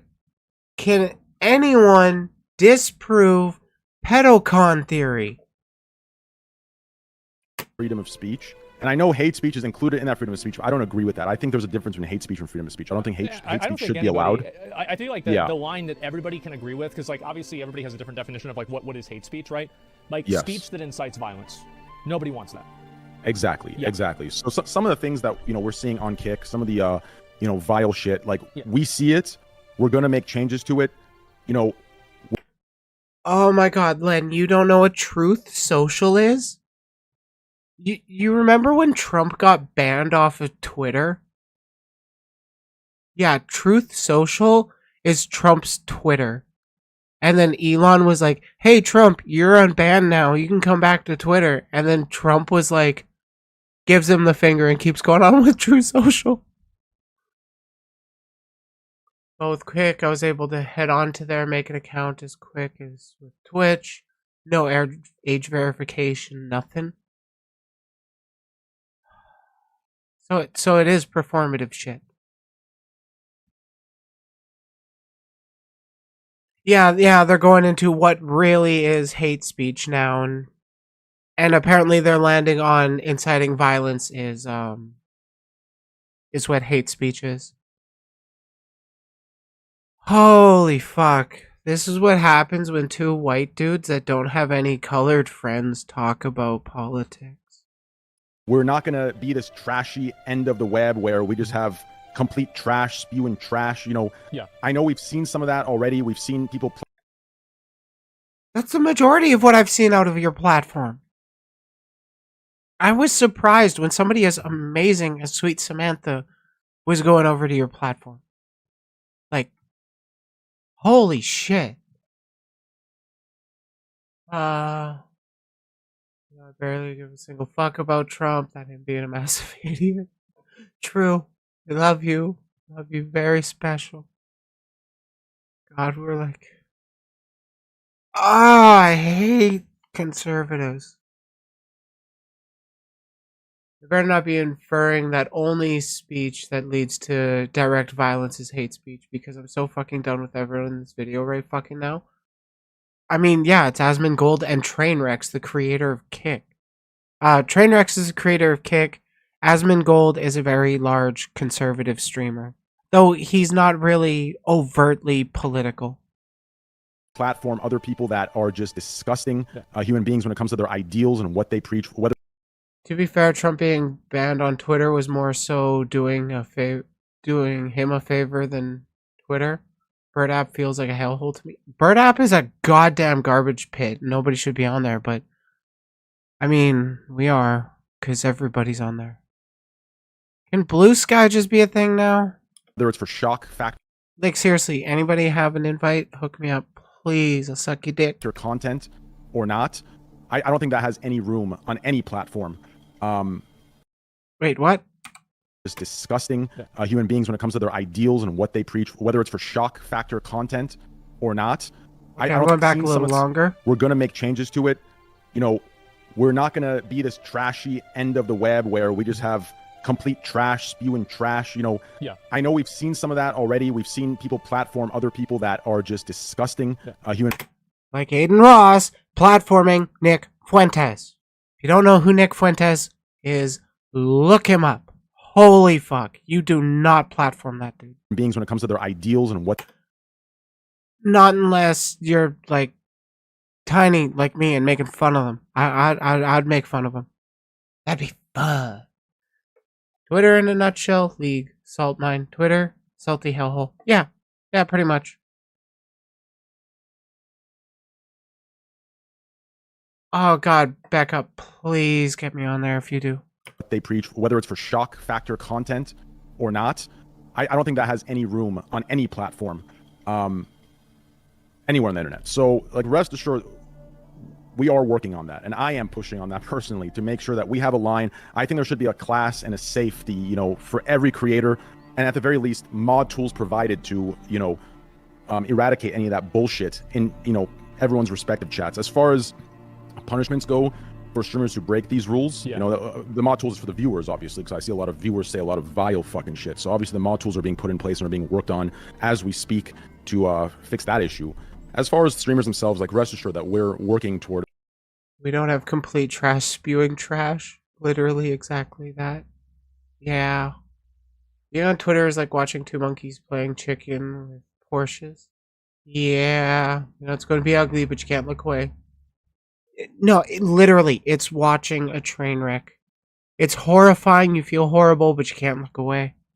You know, removing any of those shock factor disgusting contents that, you know, people have seen thus far. The issue is, I think, like Nick Fuentes, people muddy the waters when it comes to what's allowed to be said and what's not, right? So what I'm referring to is what you just said: inciting violence, you know, like the hate speech toward, you know. Like that shit, what about dehumanization of minorities? it's illegal too. So yeah. So is dehumanization of minorities, ain't it? Yeah, exactly. Or hate speech toward, you know, like any sort of derogatory, you know, bullshit. Any of that hate speech, I don't think should be allowed. Like what? Like what? Say it with your chest if you're denouncing bigotry. Right, but I think people muddy the waters, and a lot of viewers and creators, they muddy the waters and they start virtue signaling on who should have what opinion on what politically. That won't go. Like, there needs to be a platform for both sides. Do you understand? Now is right. Well, speaking.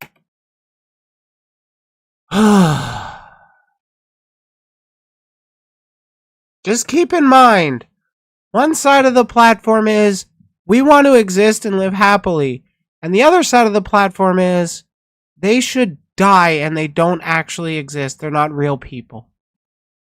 But yeah, let's fucking platform both. Speaking about, like, what do you think about Rumble? On the line. Yeah, what do you think about Rumble, right? I mean, Rumble's come into the space. They've signed a few creators. I mean, like, notably, I think Kai and Speed even talked about the whole kick situation today. So, like, what I think Blue Sky is only in invite only, as it's in like beta and getting used to it and like starting up and shit. But like, I want off Twitter. I fucking hate it. Where do you feel like Rumble is gonna end up here?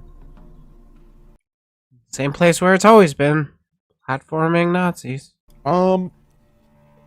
Well, I personally, you know, I'm sure the Rumble team is, you know, I'm sure they have, you know, good intentions beyond what they do, and I'm sure they have a plan of their own, respectively. But I feel as if there's any comparison to be made with Mixer, it feels like that's the direction Rumble is going. Because I don't. Money, right? Yes, yeah, I think they raised $3.5 billion.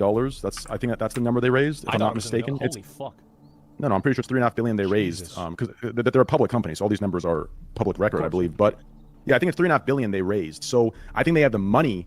The problem is I don't see a plan. I just see the same Mixer mistake of, like you said, right? You get a couple oak trees, you put them down, but there is no grass, there is no, you know, shrubbery and flowers, and you know, there's no ecosystem there. It's just two oak trees that are sitting there, right? And I think you need a plan. I think the UI needs to get cleaned up, and I think they need to figure out what they're going to be, right? Because when I go over there, and you know, like I said, I don't want to bash them in any way. You know, I wish them the best. Those guys invite only while it's on beta, but they are spamming invites recently because they know all the trends went out. Yeah. Like, shit's just getting worse. People are getting more and more aggressive with their bigotries. Oh yeah, Blue Sky is essentially Twitter, but not Twitter anymore. Made by one of the developers from Twitter who left Twitter after Tesla and Mizusi took over. But just some healthy feedback from me. When I go over there, I'm not sure what they are. Are they a YouTube? Are they a Twitch? Are they a site to, are they a Pinterest? I'm not sure what is going on. So I think they need to clear that up. That's a little bit of free advice I'll give them. And I think when that happens, that's when we can get into the talks of what I think about them. Yeah, it's going to kind of depend. I know, obviously, like Rumble has much more of a political slant. So I think that, Oh, you're referring to that. Yeah, that's. So Asmon is aware of the political slant of Rumble. That's an issue in my opinion. I don't know if that's for the shock factor of everything or if they truly believe it. It seems I like can't they truly tell believe it. Like, if that's the case. If that's the case, allow me to make a prediction. Okay. I could be wrong and off about this, so don't. All right. Don't take this too seriously. Oh my god, this is going to be a treat. Let's see what he has to say. I wouldn't be surprised if you truly believe that they're about that, just like kind of right wing or extreme, or whatever it is. A money talks argument. I feel it coming on. Holy shit, this dude's downplaying how bad Rumble can get. It feels as if it might be that might be, like I said, it's just a prediction, it's a speculation. I don't know. But if what you're saying is true, if you believe that's, the political ideology that is what they truly believe, and it's not shock factor or marketing or any of that stuff, that might just be a site that's going to heavily push Donald Trump. Like, you feeling that? almost like a commercial for Donald. No bullshit. Like, That's it?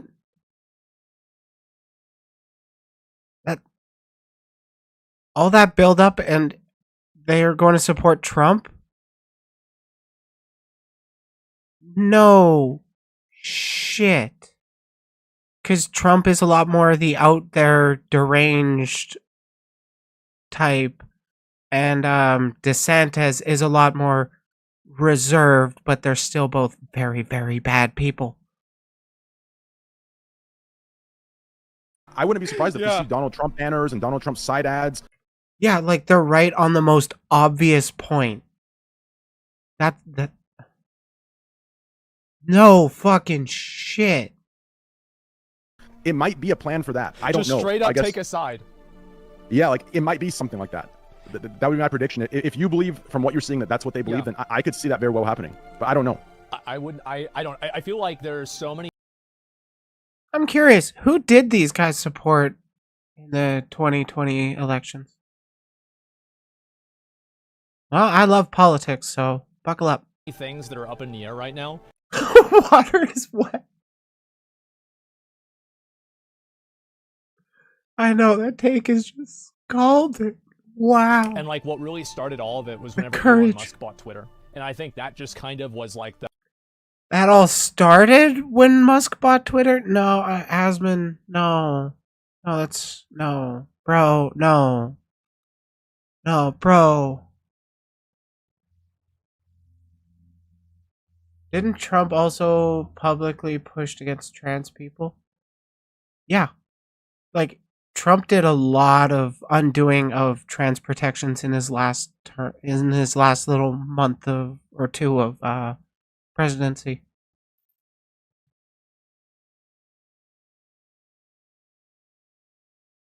Yeah, I'm willing to bet both these people actually voted for Trump too. That was the match that kind of set a lot of this stuff off.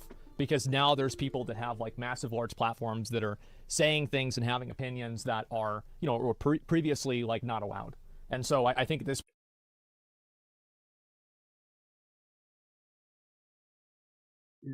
Okay, so a little context here.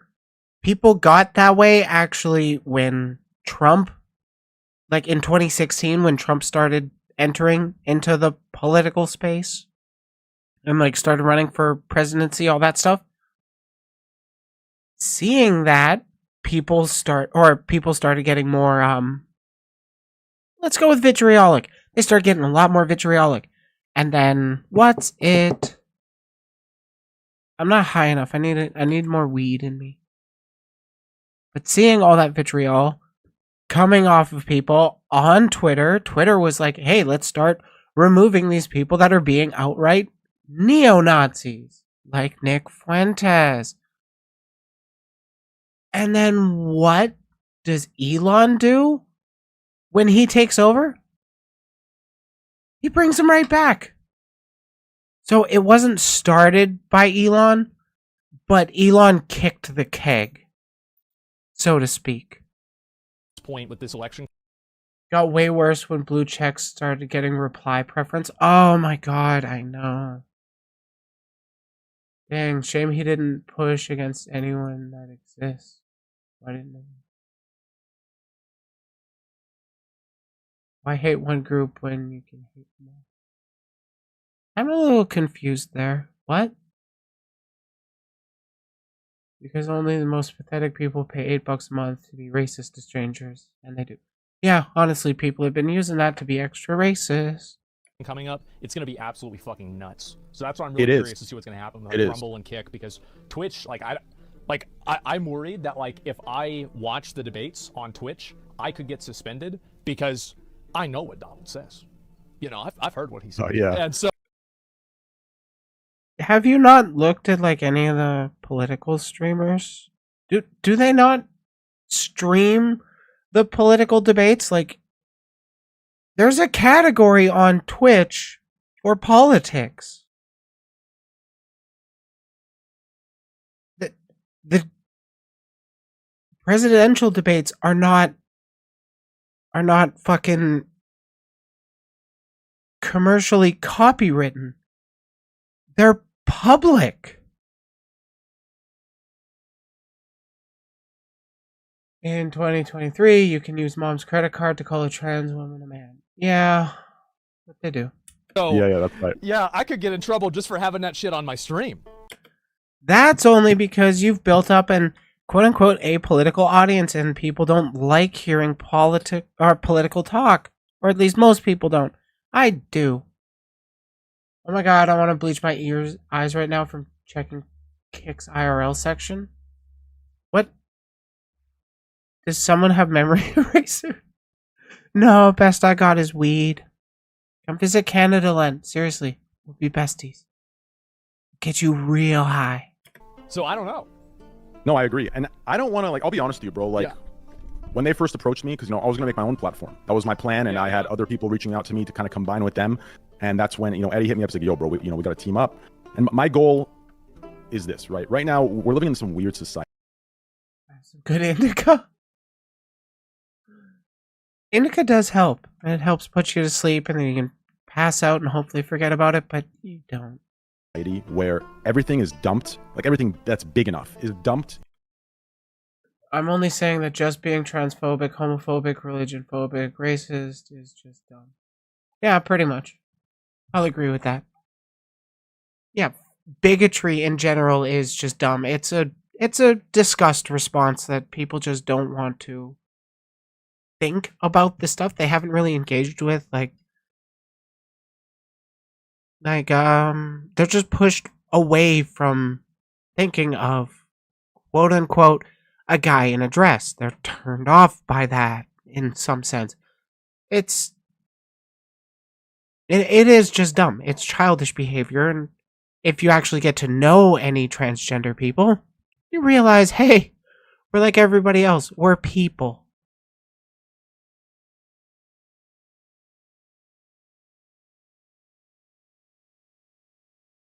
Into one of two sides, right? One of two extreme sides, right? There isn't just an in-between where the creator themselves decide what side they're on. It seems like the platforms themselves are choosing what side to represent, and I hate that. I absolutely hate that. Obviously Twitch is on their side, despite, their Oh god, yes. Daddy. Financial motives, but as far as what they say they are, what they appear to be, it's obvious what side they're on. Then you see Rumble. What side is Twitch on, huh? What side? It's not obvious to me. Well, I mean it is, but what side do you think they're on? I want a place that's more, in the middle, I know it sounds wild, but I want a place in the middle of people pushing progressive rights and Nazis. There's a perfect balance you can find there.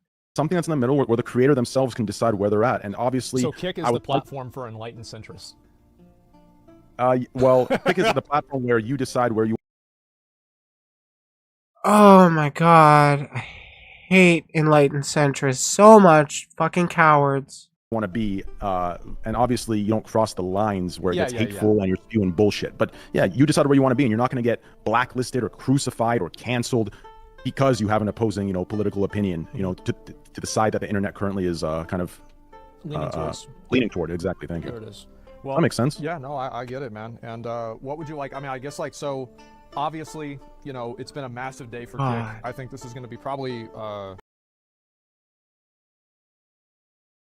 Yeah, Twitch is a piece of shit. That's why you should go to YouTube. It's a piece of shit too, but it's the least piece of shit option out of them all, at least in my opinion. I can't think of anything that could happen. I guess, Mr. Beast was tweeting at Kick before, so, maybe something like that would happen, which would be absolutely nuts. But other than that, I feel like there's going to be a number of other signings, if they've already picked up Bruce and XQC. Yeah, hopefully, we would love one day, hopefully, in our wildest dreams, we'd love to have Asmongold himself on there. So who knows? Maybe one of these days, or maybe in another world. Who knows? I don't know. So hopefully that day comes to be in this world. If not, hey. We'll see what happens. Eddie's he's a nice guy. I've got friends over there at Kick, and I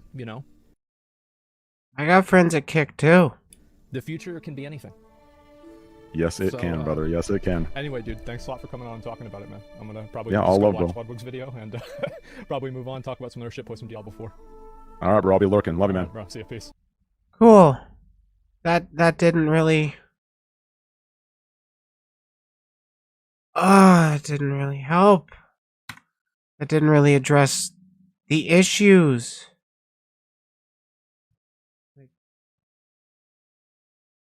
That hardly talked about the issues that people have with, the biggest names, or the bigger names on Kick. Why it was founded and how it gets its money currently, and it's oh my god. Side picking ain't my cup of tea either, even if that's about bigotry. I just want to play a game, not bothered by other people's stuff. I mean, you do you, but I am very much, let's go with biased towards one side of the political spectrum. And I think anybody that doesn't want to engage in politics is just is apathetic enough to let the people that want to kill people, literally kill people, they just want to let them win. They don't care if they win, even if it doesn't affect them, or even if it will eventually affect them.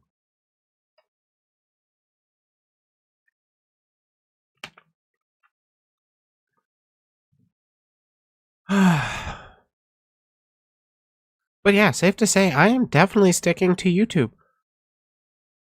Some people had tried or some people have asked me if I've considered streaming on Kick as well, or my opinions on Kick, and well, I think you guys can guess my opinions.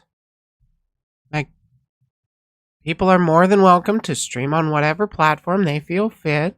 I don't care. But I'm going to say my opinions about platforms. Just because I find a platform to be sus does not necessarily mean that I find every single person on that platform to be sus. It's just kind of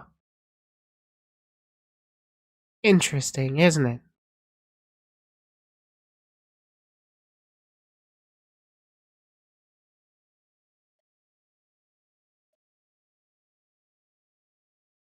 Oh shit. That took way longer than I expected. I got that interview in 20 minutes. Speaking of which,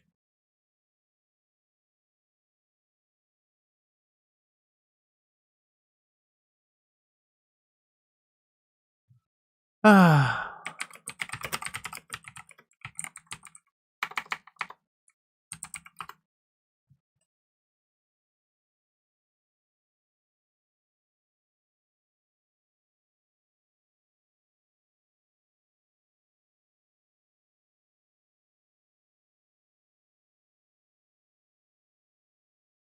Oh wow, I'm looking over that screenshot Len had sent me. Yeah, like, well,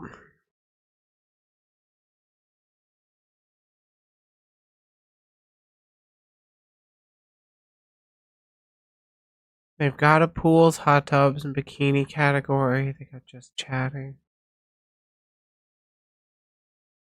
Shocker.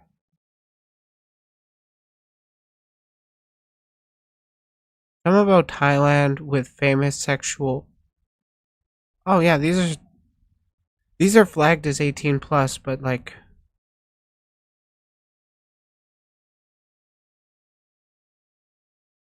Oh yeah, one of them is like free OnlyFans stream after kick. So like people are just promoting to all ages.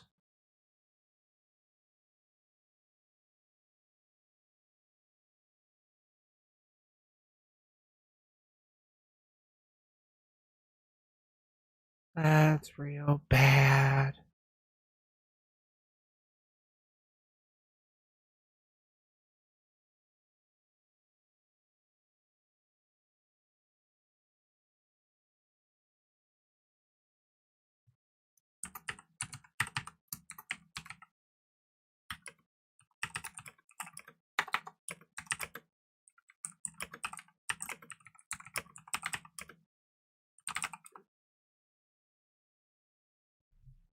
Yeah, very sus that there isn't an age filter.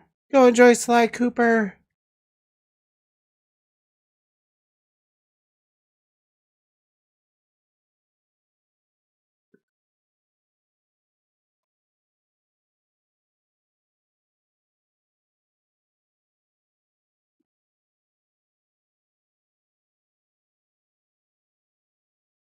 Yeah, having the no age verification.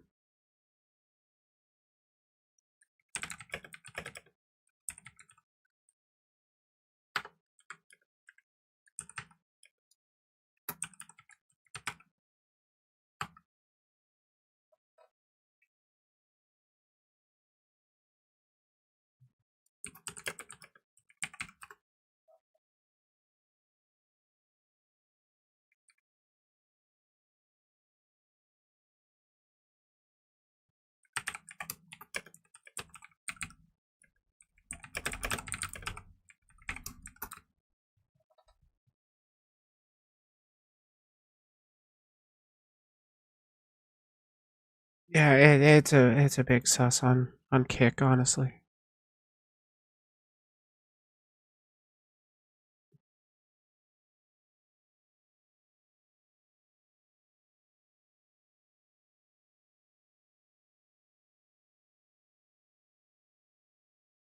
Yeah, I don't know. I just know that I'm gonna be sticking to YouTube. It's been working out for me. I mean, like, I haven't even checked what I'm at. Oh fuck! I hit 350. Nice. Loving the support on YouTube. Cause like, what was it? 2 months ago, I was at 150 subs, and that was only from doing my interviews and stuff. Essentially, I didn't really do my commentary content until like these last 2 months. Like, holy shit, I'm up to 350. I'm 150 subs off of starting to open up monetization to my channel. So excited about that.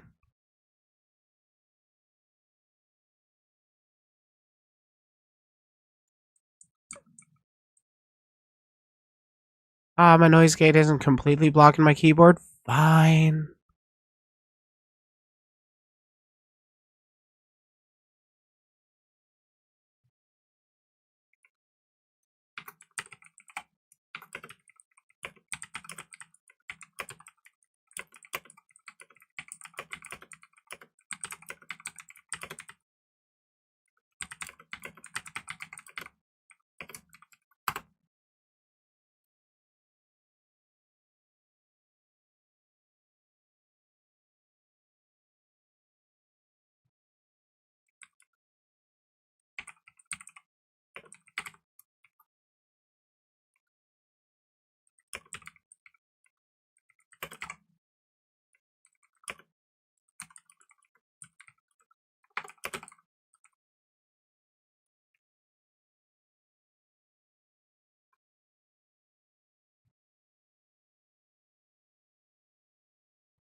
Oh, unfortunately, it's looking like I'm not having that parkour interview again today.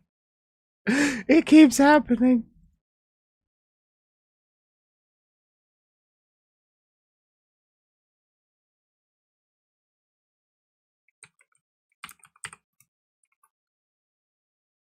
This time, though, it was because he's still got stuff to get ready for Eid, which is like Christmas for Muslims.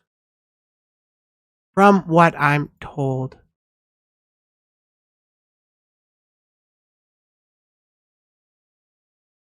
What? Yeah. Well, here's the thing. You can ban or like block on YouTube and stuff.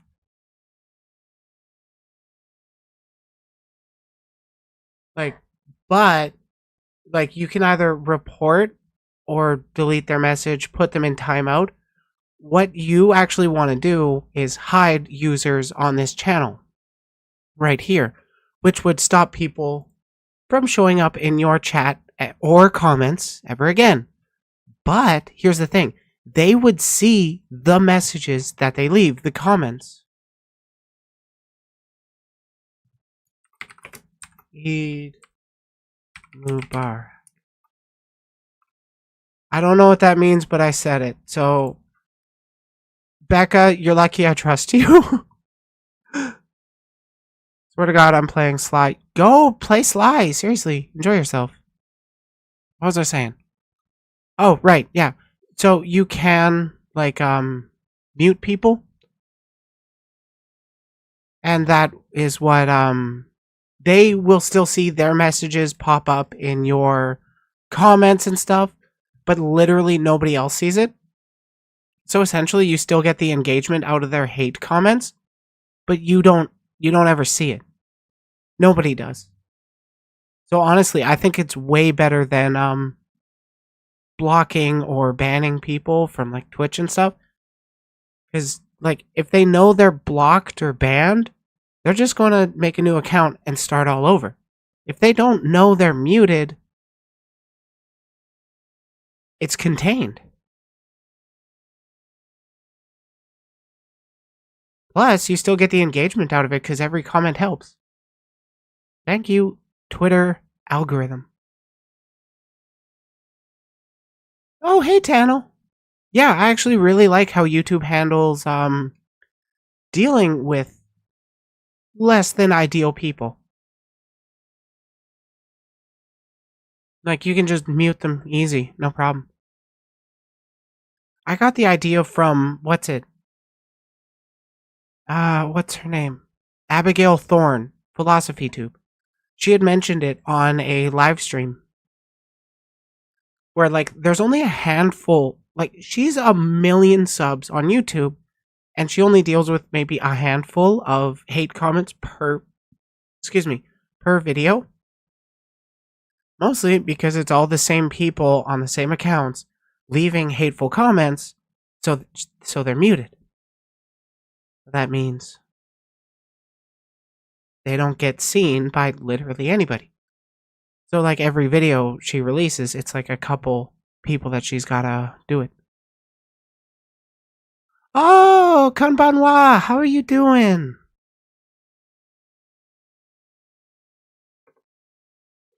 It's not often I get a lot of Japanese people. Ironically, or at least people. Blessed Eid. Oh, okay, thank you. Yes, they seemed very happy about me sending that, so thank you.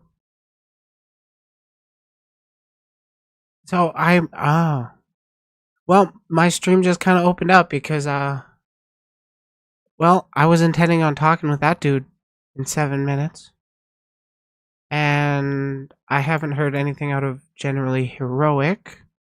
I think they're asleep, but they did want to talk to me about Kick and that Vidya that we just watched. Like, oh my god. Yeah, isn't Konnichiwa good afternoon And konbanwa is like good morning? Or is it good night? I forget. They have multiple, and I never really learned it.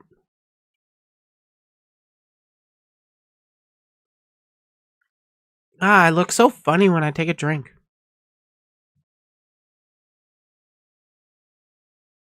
What can I talk about? Let's talk about VTubers.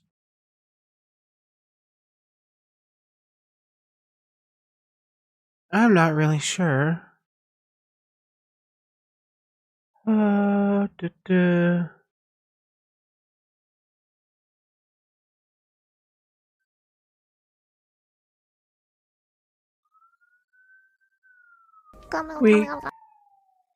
We could go over a video of my Oshi.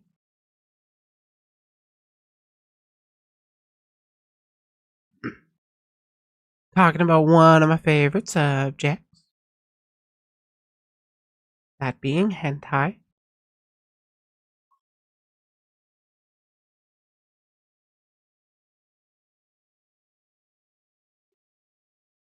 Is Ohio good morning? I literally don't know. I really should. Like, I should look it up and learn it. Meanwhile, for you, it's 8:54 p.m. Yeah. Yep, I'm from Canada. Well, both Becca and I are from Canada. Ready for other company and get dinner along. See you later. Catch you later, Becca. I will see you there. I'm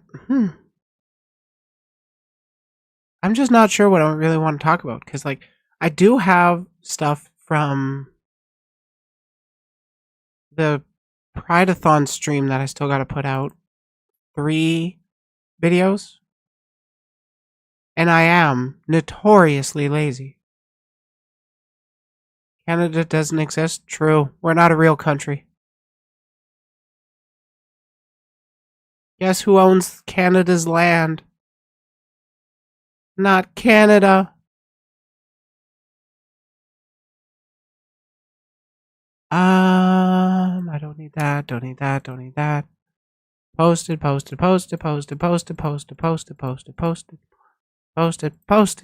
all those are posted.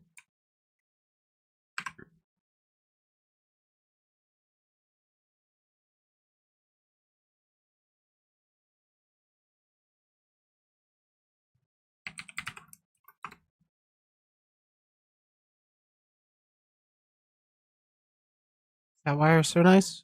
Actually, a lot of Canadians are still dicks. We're just not as big of dicks as America, so we're seen as like the nice ones.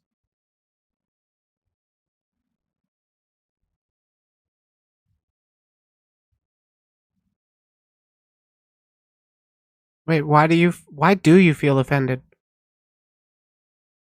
I didn't think Dreamcasts had feelings.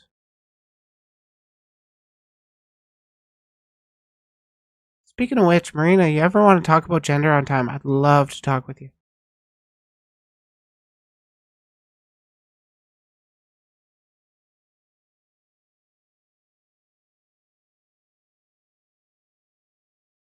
Okay, let's go through my stream content. What can I cover?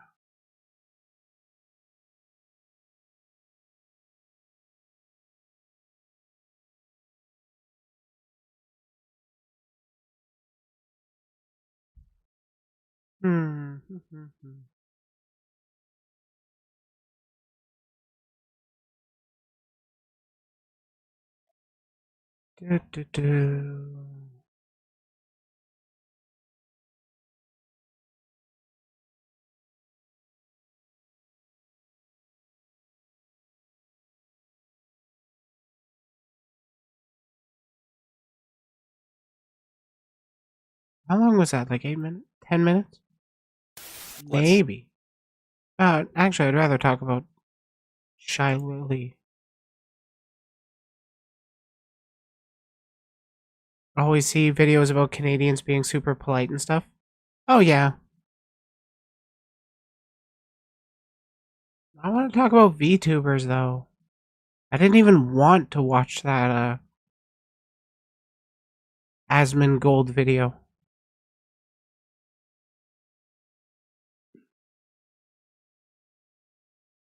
Main reason I did it was because, well, a lot of VTubers are looking at moving a kick. How long is that Shiloh or that Pokemon video? 13. You know what? Oh no, I don't want to pull up Steam.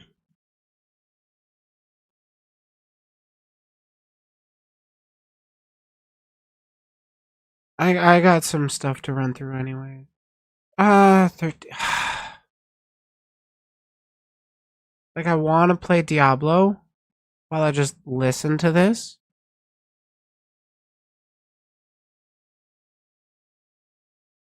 Aw, you can't stream Sly? That sucks.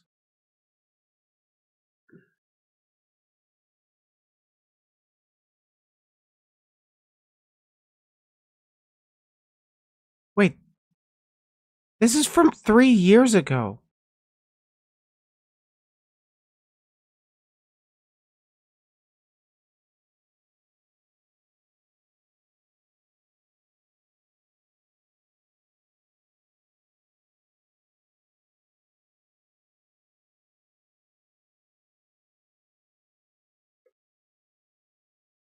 Yeah, the video you linked to me is from 3 years ago.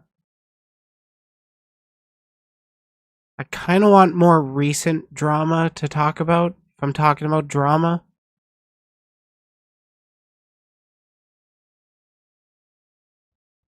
It's likely limitations of Lens PC, honestly.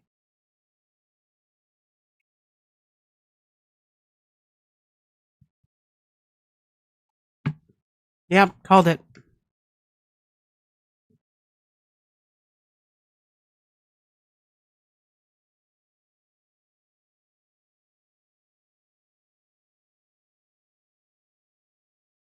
Create live. Fuck it. I'm just gonna. I just want to play some Diablo. You guys want to chill for like an hour or two while I play Diablo? Cool. Glad you like it. Auto stop is off. Good.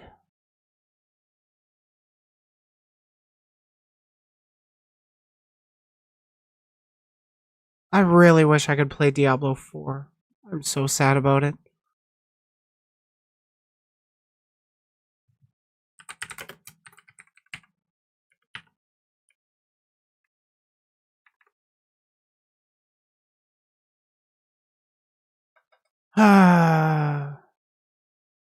I do hope they have a happy Eid, but I was looking forward to that conversation. I will definitely reschedule that parkour gym interview.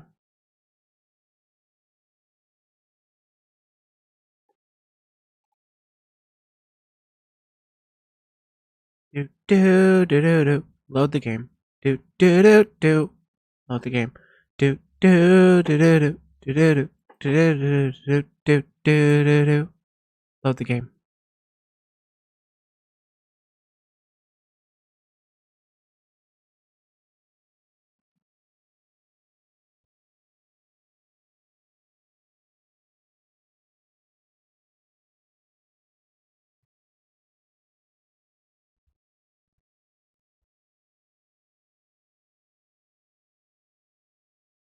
I am so fucking tired.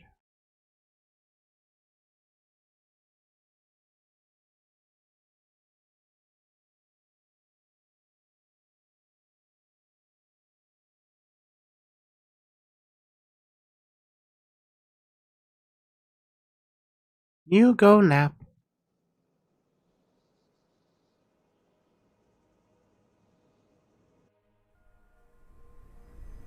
Is it showing Diablo? It's showing Diablo.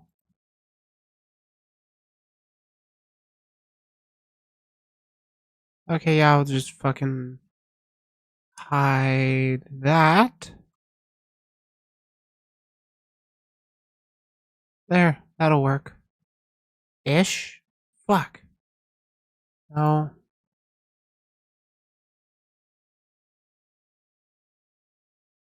I want like a proper... Trans rights are human rights. I want like a proper chat overlay for streaming on YouTube. I tried to get the one that Praxis uses, but it didn't work. The link didn't even work for me.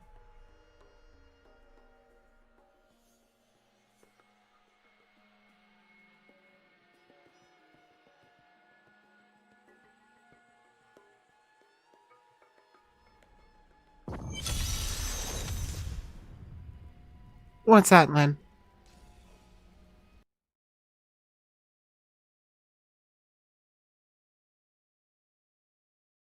Fuck it. I'm gonna hang out in stream chat. I'm gonna keep my, open. Can you get that to 556 and 55? I need to be doing, oh shit, I gotta do much higher than that. I can do 75, right? What? They have a proper YouTube chat overlay? Oh, fuck me.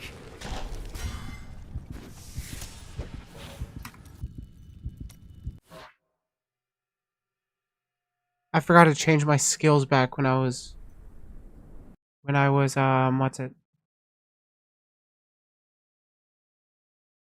was playing around with a different build. Do it. Hop in chat.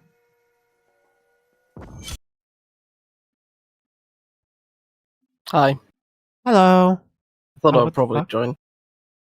Do you want me to explain it real quick with Stream Elements? Yes. So, basically with Stream Elements, you can go onto their site, and you see like the status and else like it was on Streamlabs, I think, was it? I don't know. I was on Streamlabs for a while. Streamlabs and else, they all essentially have that same like dashboard view. Also, by the way, I'm very loud on your stream. Just noticed that. You should be less loud now. I'm gonna actually watch levels for a bit. Okay. On Stream Elements dashboard itself, you can go to Stream Tools and have overlays. You can change the overlay in a way you like it, while also watching the preview of your stream itself to see how it looks. So like you can even change it mid-usage, and it will save directly without changing the link by itself. Huh. So essentially you have the option of like having an overlay while also having not the issue of constantly having to like update the link by itself.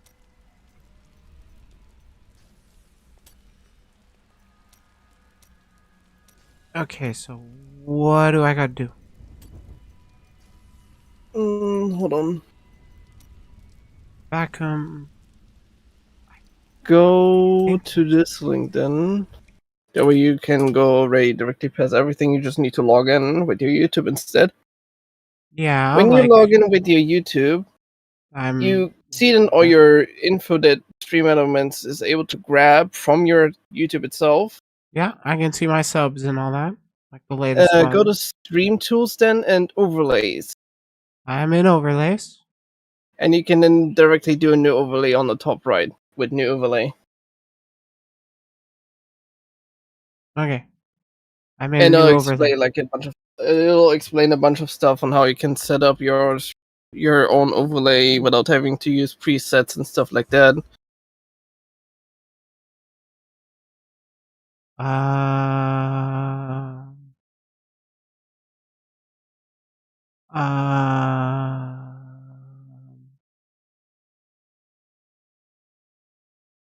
Shouldn't be that hard to set up because I was able to do it. Show message permanently. I can't have it colorless. Good. Yep. Okay, though,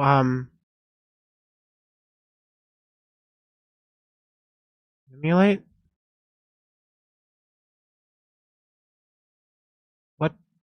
does it look like? Well, the thing is, you do need to put it also into into the stream itself, but it's delayed very heavily. It's delayed heavily? Oh, that's also pretty bad. I mean, you gotta check YouTube on that part, because on YouTube I noticed myself that they have a separate low latency option by itself. Yeah, I have it set to ultra low latency right now. You have? There's still 10 seconds, 15 seconds at minimum. Really? Feels more like a minute. Secondary text shadow, I like that, I like that. Stroke? The fuck? But you can see what I mean with you can fully set up your overlay the way you like it, or just grab a preset one that exists already and just change that one. Wait, do they have impact? Hey, they do. That's my meme. That's my meme font. You also have you also can have custom alerts with sounds and else. I'm pretty sure you will laugh what I have set for my alert notification. Enter a username to ignore? Is that what it said? Ah, fuck off, really? Doesn't let me adjust that. Hold on. I'm gonna do it ignore funny. chatters will not be shown in the widget. Okay, so By the way, chat. I have this as my sound effect. You can also play that on stream.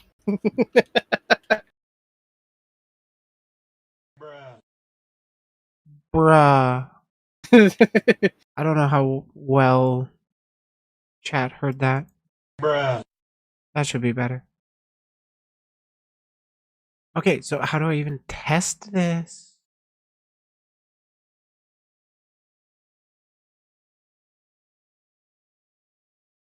Kill bees in this? Fuck it. We'll do it live. We'll just test it live.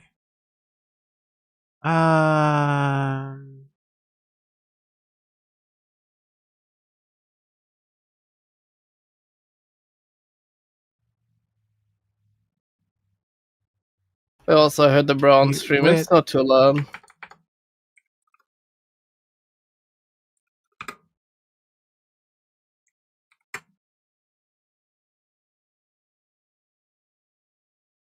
Oh, cringe. That's pretty small. Remaking the phone? Well, I might reuse that one.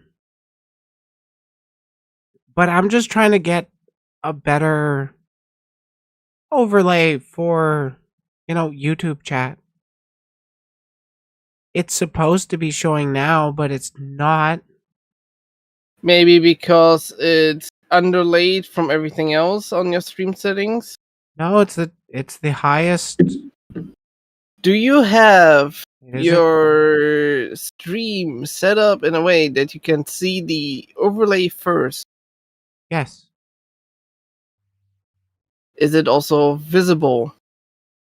No, it's not even visible in the preview. Do you have perhaps the eye? Click on the eye in OBS then. Because don't forget that OBS, you do need to click on the eye itself to make it visible. Yes, that's enabled. But look at the stream. None of the chat messages are showing up. Weird. Because I'm logged in through my YouTube.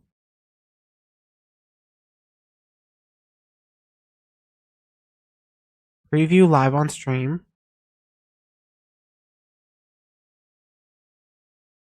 Is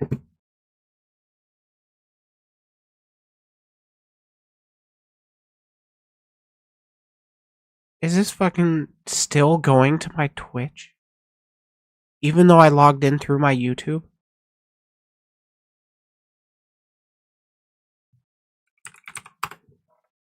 Subscriber event, tip event. No, it doesn't look giving. It's not giving you follower. Because follower would giving you then a Twitch options. Yeah, like I don't have anything on this overlay for or like actually I don't have anything for subscribers either. Like I don't have any alerts popping up.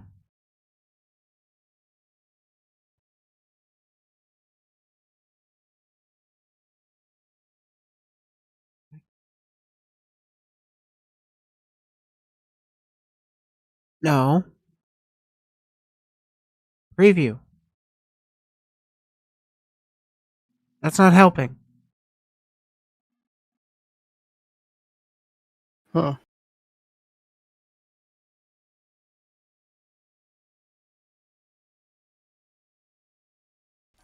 I'm gonna murder shit. Heavenly Strength? We can both take a look at it after stream properly. Yeah, I've got stuff I'll be doing after stream, so maybe tomorrow? I mean, just let me know when. Yeah. Because you can likely notice when my mood is bad or not from my Discord the Discord status. Yeah. Are you strong enough to survive?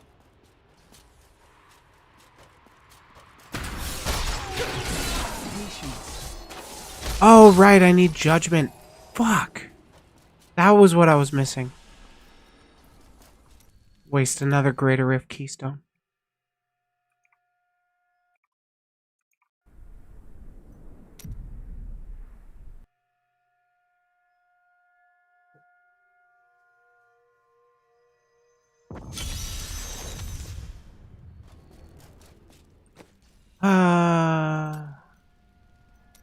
This will actually be Akarat's champion. This will be Judgment. I got Slice first attack now. From the pages. Funny. Yeah. It's just a shame that I'm having FPS drops on, like, I think it's because of the entire map. Because it's always loading. And like in a permanent state that it's always active. Bless you, by the way. Thank you.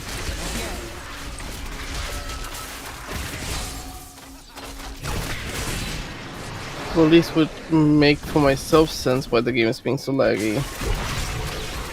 That like the entire map is constantly active.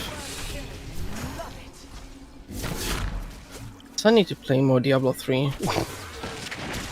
I want to play 4 so badly, but money. As much as I would want to play 4, I don't want to pay Blizzard and Activision any more money than they already have. Those fucking assholes. Yeah, no, I get that. More. And I'm glad I didn't actually pay for Diablo 3 either. I paid for Diablo 3 really cheap. Paid like $5 for the entire thing. I ended up. Only thing I don't have is the Necromancer DLC. I ended up playing, paying for a year worth of World of Warcraft because I was in the Warcraft as it was. And they gave a copy of Diablo 3 for anybody that did that. So I was like, yeah, okay. I'm playing Warcraft anyways.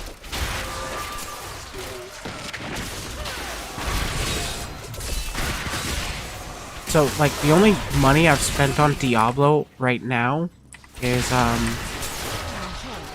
buying the Necromancer DLC. I kind of want to have the Necromancer DLC, but, well, you know the issue. Yeah. I want to just completely boycott both Blizzard as well as Activision because it's like Activision is acting shitty to every single co-op player in existence already at the moment. Specifically the hardcore community that loves the series. Fuck. Hit 5 instead of 4. Blizzard with how they're wrecking themselves. Not forgetting about little Overwatch 2 with their promise that they've completely removed. Yeah, didn't they remove PvE? They didn't remove PvE, but they were promising to have a proper PvE/story mode for Overwatch 2 to give some lore into the game.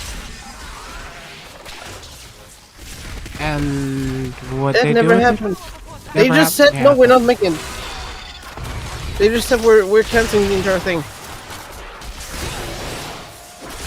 Yeah, companies do that.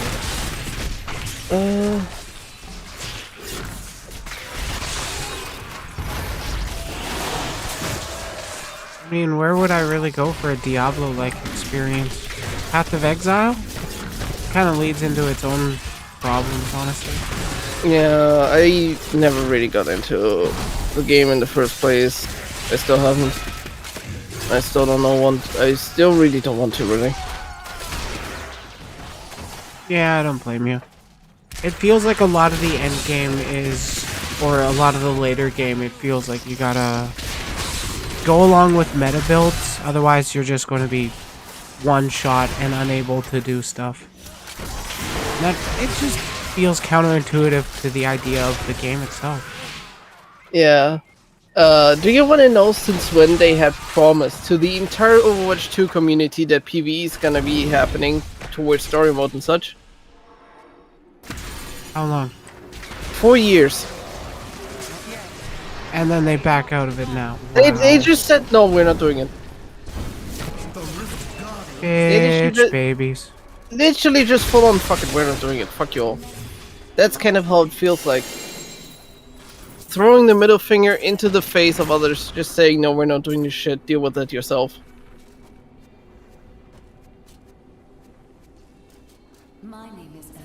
Bitch babies. It's just a low blow because it doesn't make sense in the first place.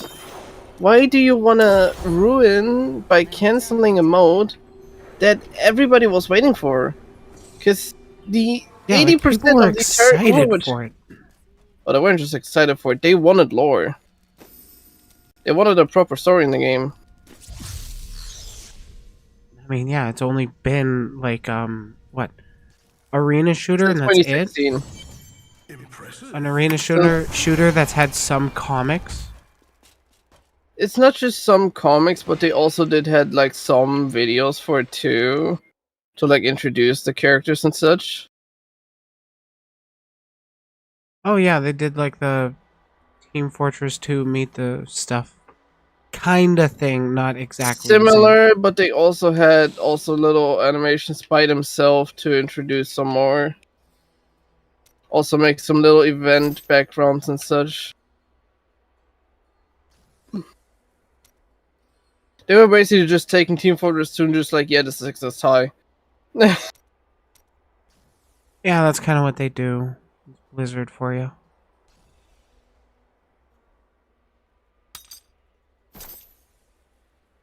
Got there. I don't need those. I don't need another one of those. Petrified Scream. Nice. I need those.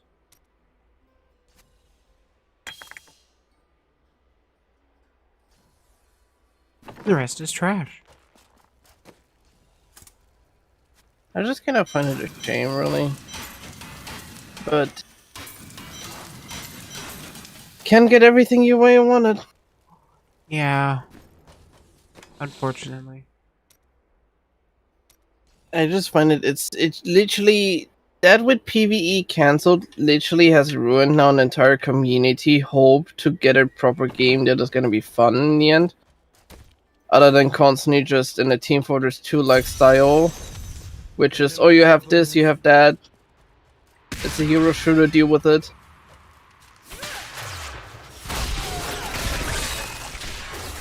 I just like more depth to stuff sometimes. Not all games, but I kind of wanted it with Overwatch. It's like the characters were cool. I kind of wanted to see more of those characters rather than just killing each other.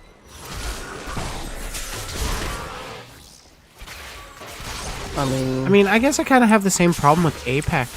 They've got cool characters, and fuck it's Apex. just about the what's it? Public Battleground or whatever game genre that is.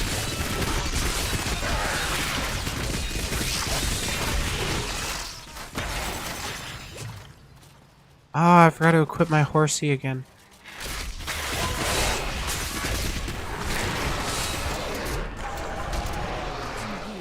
I just cannot find it a shame. Team Fortress 2 tries to at least put some effort into making a story for the entire game, since they made Man vs. Machine. Yeah, they Which actually was made put on out some purpose to give- PvE content. I just think they wanted to make something story related. Like some continued advancement after the events of like both sides fighting each other, since they did talk about Saxon Hale just being a fucking moron now being counter-fighted from fucking Grey, but since Grey's dead, nobody cares about him.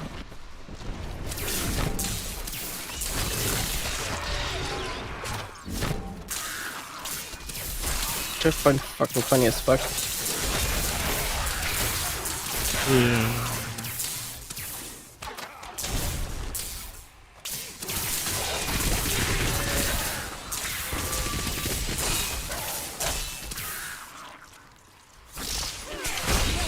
Oh shit, I almost died.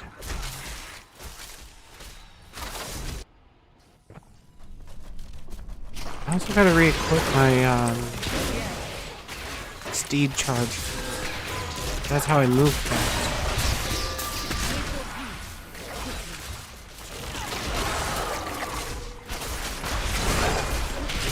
Are you using Paladin? Crusader, yeah. Okay. I have fun with Berserker still, I don't know how. Fucking being a big idiot, just spinning around, constantly doing tornado. Yeah, Whirlwind's a fun build. Ah, shit. I guess I shouldn't have done the, Empowered. It's just Whirlwind is like the only build that I also mainly know. One I really like out of the Barbarian is the, what's it? The Avalanche build. Where you're just constantly jumping around and dropping avalanches on everybody. Sounds familiar in some way.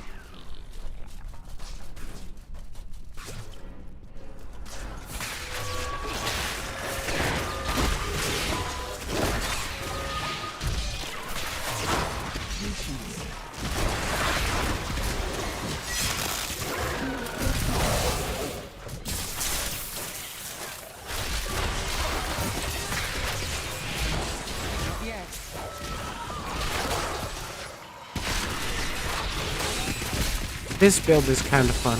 I spawn a bunch of minions and then just go around judging my enemies, and then my minions kill my enemies for me.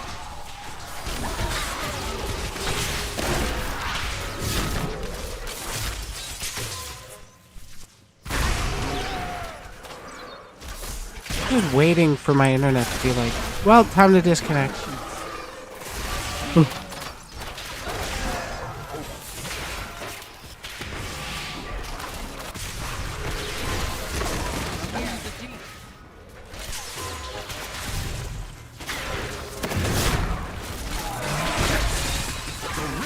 There we go. Hate the stupid alarm and Sly. God damn it.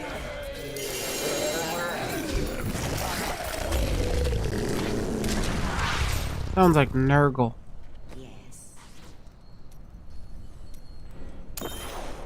I'm the one who's struggling to try to play Sly 1.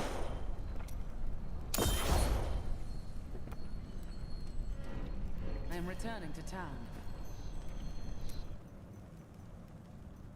Conquests. And then gems up to 70, and then one other conquest. Okay.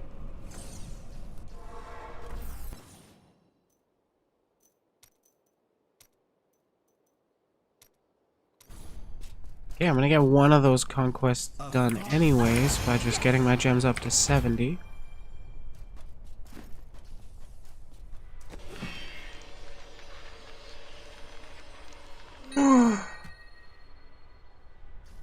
What do I got? Oh, nice, Unity.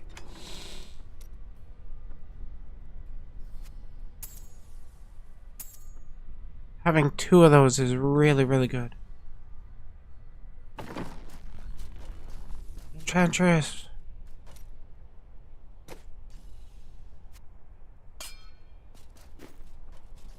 What's this? When you block, blah, blah, blah, blah, blah, blah. Don't care, don't care, don't care. I don't care about that shield, though.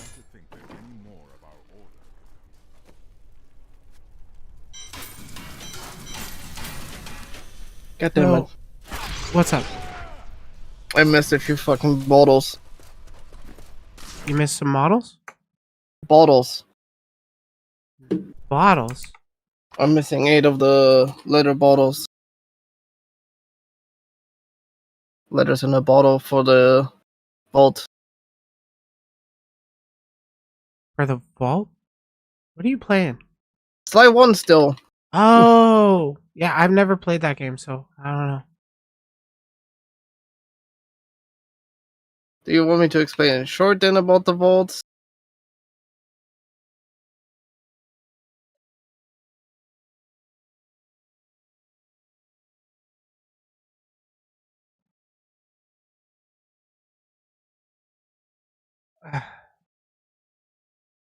I think I might just be ending stream, honestly. I mean, that's up to you. Yeah, I'm not really in the mood to keep going with Diablo, honestly. I'm not sure what I really want to talk about with this stream. Things kind of fell through on me. Happens. Yeah. I'll be back tomorrow talking about other stuff. That one's going to be fun.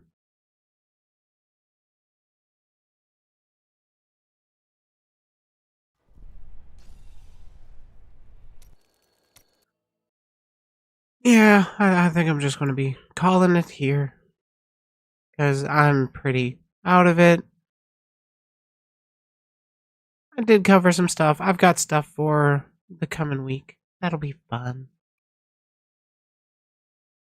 So, thanks everyone for tuning in. Y'all know what I say. Can't be the sharpest tool in the shed. You can always be the hoe.